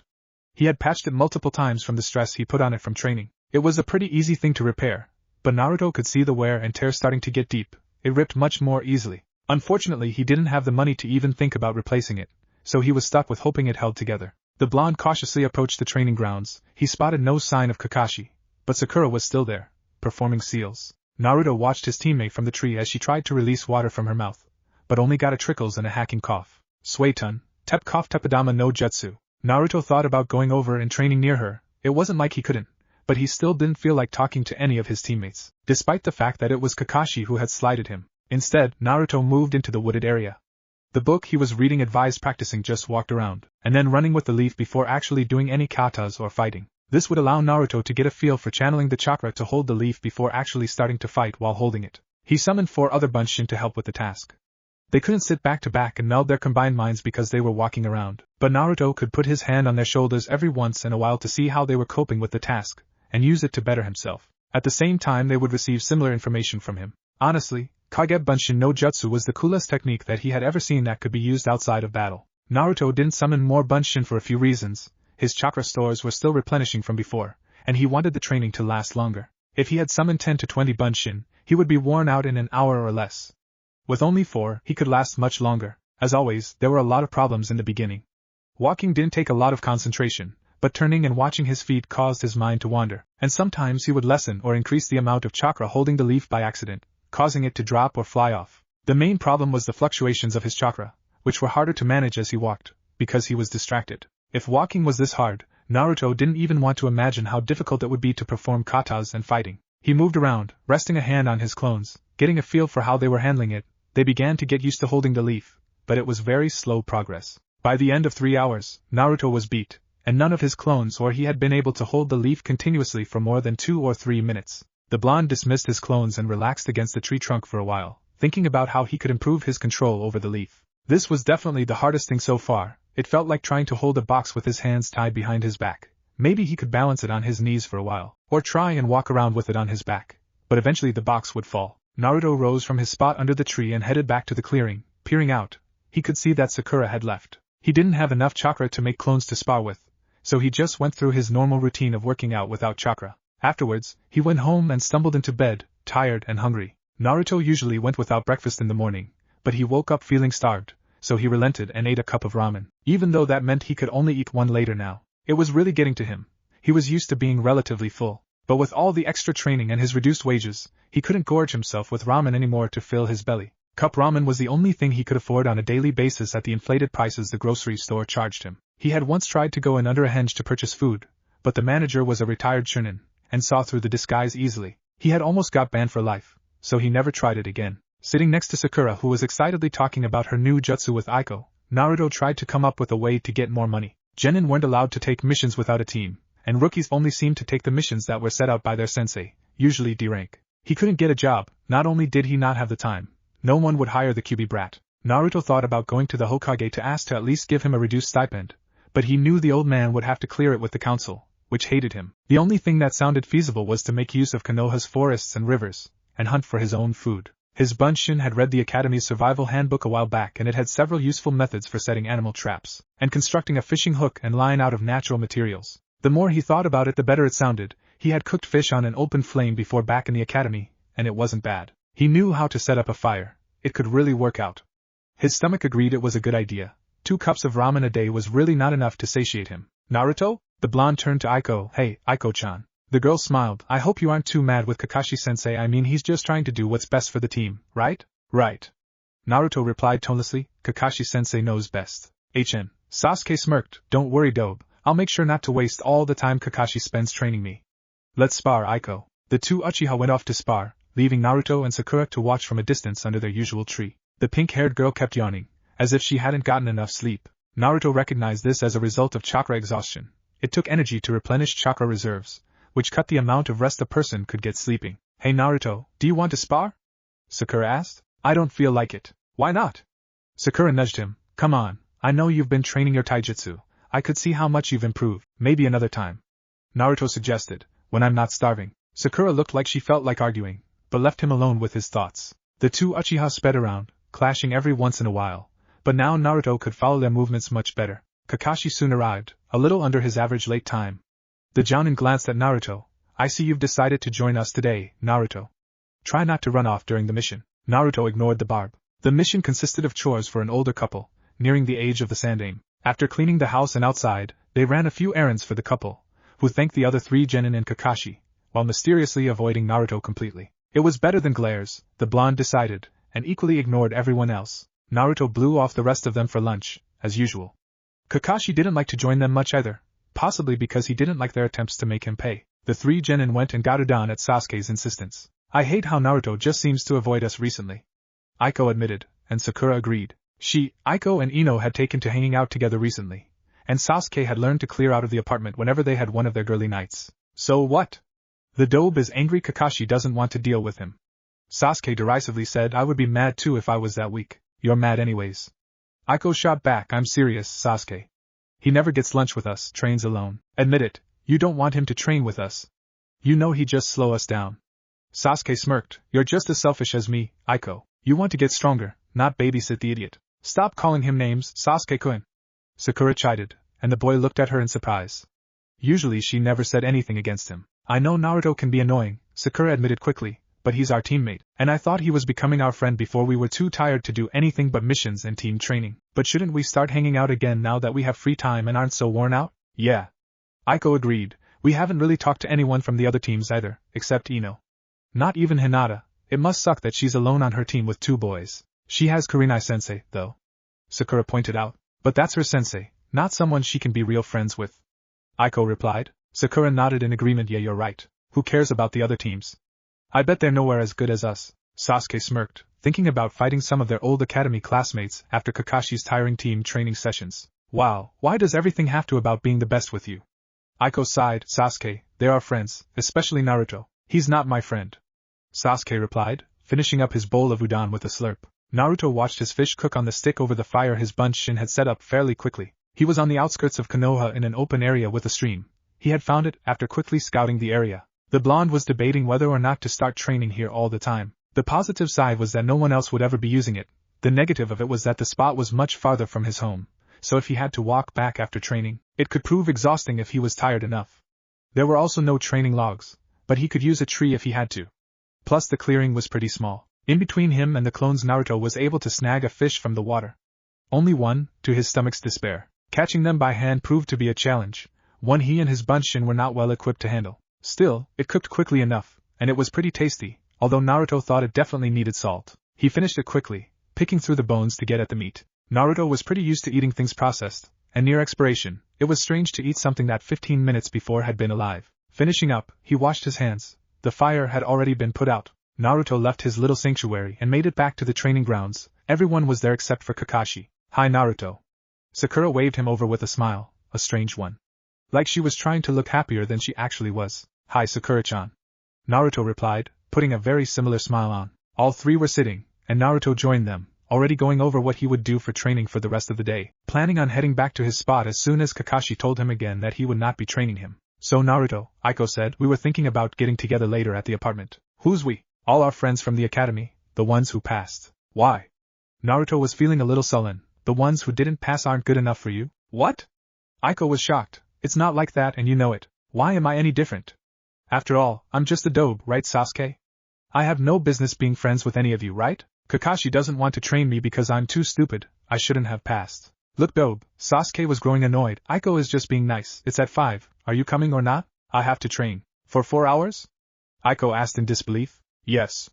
It was actually longer than that, but Naruto didn't feel like mentioning that detail. Naruto stood up. "I'm actually wasting time just sitting here, and after all, Kakashi-sensei isn't coming for me, right?" With that, the orange-clad genin jumped away and out of sight, leaving 3 perturbed teammates behind. They hadn't really thought that Naruto would outright deny them. After all, they had bonded as a team and come together. He treated them as if they weren't his friends, rather just nuisances. Why is he so angry at us?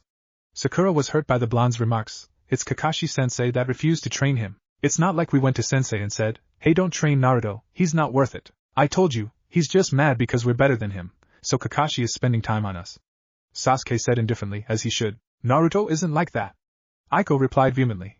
"I think he's mad because idiots like you Sasuke, and Kakashi look down on him all the time and he's sick of it." "Just because you're my sister," Sasuke growled, "doesn't mean you get to call me an idiot." "Then stop acting like one." "Am I interrupting something?" Kakashi had arrived. Aiko glared at him. "Yes, you actually are. You really shouldn't speak to your teacher that way, Aiko. I'm talking to you the way Naruto did yesterday. But that's okay for him because you're not actually teaching him anything, are you?" "I teach Naruto as much as he can handle," Kakashi replied calmly, "until he catches up on what he missed at the academy. I have nothing to teach him. You can't even spare the time to help him learn what he needs to catch up." "It's not my fault he was lazy in the academy. From what I understand, he passed because Iruka was impressed that he could learn Kage Bunshin." Kakashi knew it was also partially because he had defeated Mizuki as well, but didn't mention that. Besides, he had read the file. Naruto beat Mizuki using his large chakra reserves to summon a large amount of Kage Bunshin. Nothing really special, well, for a Jinchuriki. In Kakashi's mind, Naruto had a lot to learn to get to Genin level. Not everything in the ninja world was tossing as much jutsu at an opponent as possible. "He wasn't lazy," Sakura protested. "He tried as hard as he could." "I extremely doubt that," Kakashi commented. "I've seen Naruto do his best, and it's extraordinary. The only explanation was that he didn't try, instead skipping class and playing pranks. I've seen his absence and tardy record. It's the highest in the history of the academy. That's because the teachers weren't teaching him anything." Aiko shouted back. "I can't believe you. All you do is talk about look underneath the underneath. But instead of looking for another reason, you just blame Naruto for his problems, even though you know he's a hard worker." "Alright, this conversation is over. It's cutting into training time. Aiko, it's your turn to train," Kakashi replied, trying to veer away from the obviously controversial subject that was splitting his team apart. Perhaps his team was right, and a closer look at the subject would be required, but now it was time for training. "Go find Naruto and train him first." The Uchiha girl crossed her arms and stood stubbornly. Kakashi stared at her for a second, before turning to Sasuke. "Fine, Sasuke. You'll be getting your sister's training day and your own until she learns that stubbornness doesn't solve all problems. Sakura, keep practicing that water jutsu." Sasuke rose with a smirk, and Sakura nodded numbly. Aiko glared one last time at Kakashi. "You're unbelievable, you know that?"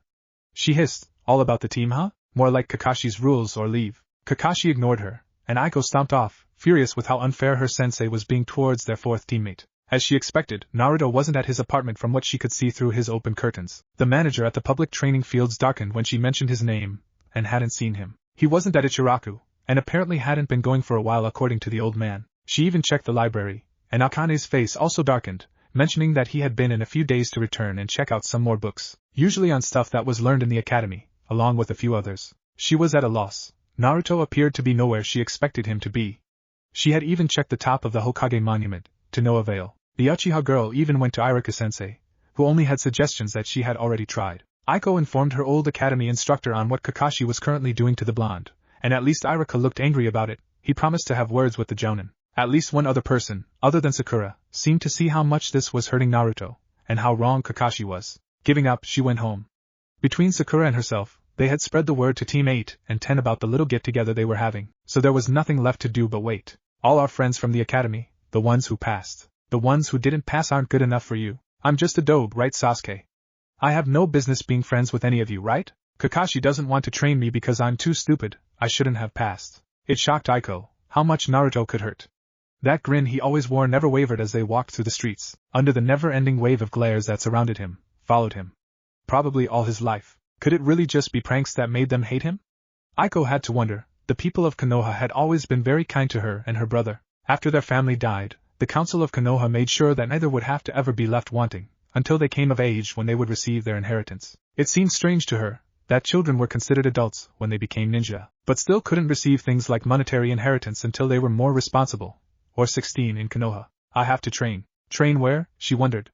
It was obviously not the regular training grounds. Did Naruto have some kind of private training area that only he knew about and used? She wouldn't put it past him, but all Aiko knew at the moment is that Naruto would not be coming tonight, unless he chose to. Laying back in her bed, Aiko sighed. Sometimes things were much too complicated. The boy on Aiko's mind was in fact training. The blonde was currently furiously attacking a wave of 10 Kage Bunshin, destroying and remaking them over and over. The academy style had been imprinted on the back of his brain. Recently Naruto had begun fixing all of the little flaws he saw in it. They were obviously there because academy students didn't have the skills to handle anything too complex. Naruto also saw that the Taijutsu was very balanced. This allowed for equal grounds in defending and attacking, but that wasn't Naruto's style. So he slowly began to shift everything towards attack. Every block led into a counter. Every dodge moved him into a stance that could bring him attacking quickly again. From another angle, he trained without chakra, most of the time now. It made his Bunshin who used chakra into better opponents. Bunshin instinctively tried their best to survive on as little chakra as possible. They used it for jumps, for jutsu, and to increase their strength and speed, but only to the absolute minimum. It made them much weaker than the person who had used the technique. At the end of every one of his non-chakra taijutsu training sessions he would relax, then come back and do much of the same, but with chakra. He didn't use chakra during the first routine, but his Bunshin did, and a fair bit of it. Since it took him at least an hour to restore a satisfactory amount of chakra, it left him with nothing to do but rest against a tree and ponder what the hell his problem was. All his life he had wanted friendship, and he got it. Then he pushed it away. Was he really that stubborn, that selfish? He felt terrible for breaking character, for losing his mask and patience with his team. Kakashi had hurt him, but they hadn't. Yet he went after them as if they had. Naruto kept remember Aiko's shocked face, and Sakura's hurt expression. Sasuke's indifference upset Naruto. Didn't he care about anything? Sasuke seemed to simply live to taunt him, to remind him how much better he was than Naruto. Sasuke spoke the truth, or at least what he perceived the truth to be. Even though it hurt, the boy was right. Naruto was weaker than the others. He wasn't ready to be trained by Kakashi in jutsu. Curiously, he had tried to replicate Sakura's new Suiton jutsu. Nothing happened. Absolutely nothing at all. Same with some of the fire jutsu of the Uchiha twins. He literally got no results with either, and he wondered if it was possible that he couldn't perform any jutsu other than Kage Bunshin, Henge, and Kawarimi. Was he destined to always be an idiot? A loser? A dead last? Naruto growled, shaking the thoughts away, and began his routine anew with chakra. He always did this to make sure his body could handle the higher speed and strength that chakra brought. Unfortunately, the Bunshin he summoned were always completely outclassed and stood no chance, so he couldn't accurately test his new skills. He was very careful in his mutation of the academy style. He tried his best to make sure that all the new positions that would let him attack better wouldn't sacrifice defense. This proved to be difficult, but the style had been imprinted in his subconscious. He knew exactly what would happen with every shift of an arm or leg. What would happen if he twisted his body so he was defending at an angle. Kage Bunshin allowed him to greatly speed up his training. With the amount of Bunshin he'd been summoning to practice against, or with him in Taijutsu, he couldn't even begin to guess the volume of hours he had dedicated over the past month. It was a lot, to say the least. It took 3 hours to wear down his chakra reserves again. He had run through several exercises. He fought his Bunshin, had them perform katas, and fought with and without weapons. Naruto encouraged his Bunshin to think of new ways to fight, changing up the landscape by jumping into trees, around rocks, underwater. They learned to set traps to catch him off guard. They weren't people, they were basically him, but they could all think independently. Naruto realized he was beginning to see the environment around him a different way, all those minds thinking of traps, of shifting the battle. It made his own mind automatically think the same way. When he saw a tree or a rock, his first thought was, how can I use this? Then, the possibilities would flow through him, traps he had used before, ones he just thought of, the perfect place to flip off and come back with a certain attack at an opponent. The flow of thought seemed instantaneous, because it was pulled from the experiences he and his bunshin had before, fighting each other. The biggest problem with his new private training area was that it was small. He and his bunshin didn't have a lot of open room to maneuver unless they started to move into the forest, which was a little too dense to use for battle. After 10 minutes of rest, Naruto summoned one bunshin to go collect sticks and timber for a fire, while he tried to use his earlier experiences from lunch to catch another fish. It was rough, and he wished he had more chakra to summon extra bunshin, but he was still pretty tapped out. However, using his memories from the morning, he was able to come up with a couple of fish to eat. Wincing as he pulled them out by hand, he gripped them tight so their flailing didn't cause him to drop them back into the water. Once the flailing weakened as the fish died, he dropped them onto the grass nearby to the collection of sticks and timber his bunshin was piling up for a fire. Soon the fire was built, the fish cooked. Naruto hungrily devoured the fish, picking out the bones and getting at the meat. Once again he wished for salt, but it was a commodity that was too expensive for him to afford. He bought cup ramen which was pre-salted and had the other seasonings in the package. Still, it was a filling meal and he wasn't going to complain much. Now officially finished for the day, he checked his watch, which was old and running low on battery. He tapped it a few times to get it to light enough to read the flickering time. It was almost 7, meaning his friends had been partying or whatever Aiko said they were doing, for almost 2 hours. He thought about going, but took one sniff of himself and knew he needed a shower. Naruto winced, remembering he needed to pay his water bill, and the electric bill was due the week after. Tired and sore, he headed back through town, bemoaning his jumpsuit. A clone had caught him in the shoulder. The wound was just a scratch, but it had cut through the orange material. More sewing for him tonight, it seemed. What a fun life he had. The rookie 10 assembled again. Kiba shouted as he walked into the apartment, Shino and Hinata following behind him. The atmosphere of the room shifted, but not in the way Kiba had expected. Sakura looked at the floor, Aiko grimaced, and Sasuke scowled. Ino smacked Kiba on the head. Idiot, the girl hissed, Naruto isn't here. So why are you getting angry at me for? Kiba protested. His heart dropped for a moment. However, he didn't die, did he? No, but they're fighting, and they don't want to talk about it. Ino replied quietly. Kiba rubbed the back of his head. What are they fighting about anyways? They don't want to talk about it. Ino repeated impatiently. The girl went back to her seat by Aiko and Sakura. Hinata cautiously joined them, and they welcomed her as she stuttered a greeting. Kiba and Shino joined Shikamaru, Chuji, and Sasuke at the dining room table. There was no food set out, but Shikamaru informed them that it was still being cooked. Aiko flitted in and out of the kitchen, along with Hinata, who had some experience cooking meals. Even though it was supposed to be a party, the mood was subdued, and Kiba found that he was missing the obnoxiously loud voice of Naruto, which was usually only matched by his own. Hey Sasuke, Kiba said, what the hell is going on between you guys and Naruto? The black-haired genin scowled from his place at the head of the table. Naruto's mad because Kakashi doesn't want to train him personally. Personally? Chuji asked between munches of his chips. The boy was pacing himself, however, saving room for dinner. Sasuke shrugged. Kakashi is giving us our own separate days for training, but Naruto doesn't get one because he needs to catch up on academy work. I'm sorry, I do not see the problem. Shino spoke, his quiet and deep voice surprising everyone except Kiba, who had gotten used to the boy speaking up at random intervals. Naruto got pissed that he wasn't getting training. Sasuke smirked, then Aiko threw a fit and Kakashi gave me her day too. I don't really care, it's more training for me. It doesn't seem very fair to Naruto. Chuji objected, it's not his fault the teachers were jerks to him in the academy. Kakashi says Naruto was lazy in the academy. Sasuke replied, I agree, all he did was skip class. I slept through every class. Shikamaru pointed out, and Asuma-sensei still trains me personally to help my skills. Even if I'd rather be sleeping, or watching Cloud's training is so troublesome. We have an extra genin on our team. Sasuke was getting annoyed with this conversation. Our sensei doesn't have time to train the dobe and stuff he should already know. Dinner was soon brought out by everyone at Ino's insistence, who didn't like letting the boys sit around and do nothing while the girls did all the work. The table was set, and Chuji put his bag of chips away for later and began to pile food on his plate. Sasuke hoarded the udon, daring anyone to take it from him. Everything was good, everyone smiled and chatted about their teams, their frustrations with D-rank missions, and what their sensei was currently teaching them. Aiko and Sakura were cheerful enough, but clearly subdued. Sasuke was always grumpy, so nothing was different there. Each jounin seemed to have different teaching methods.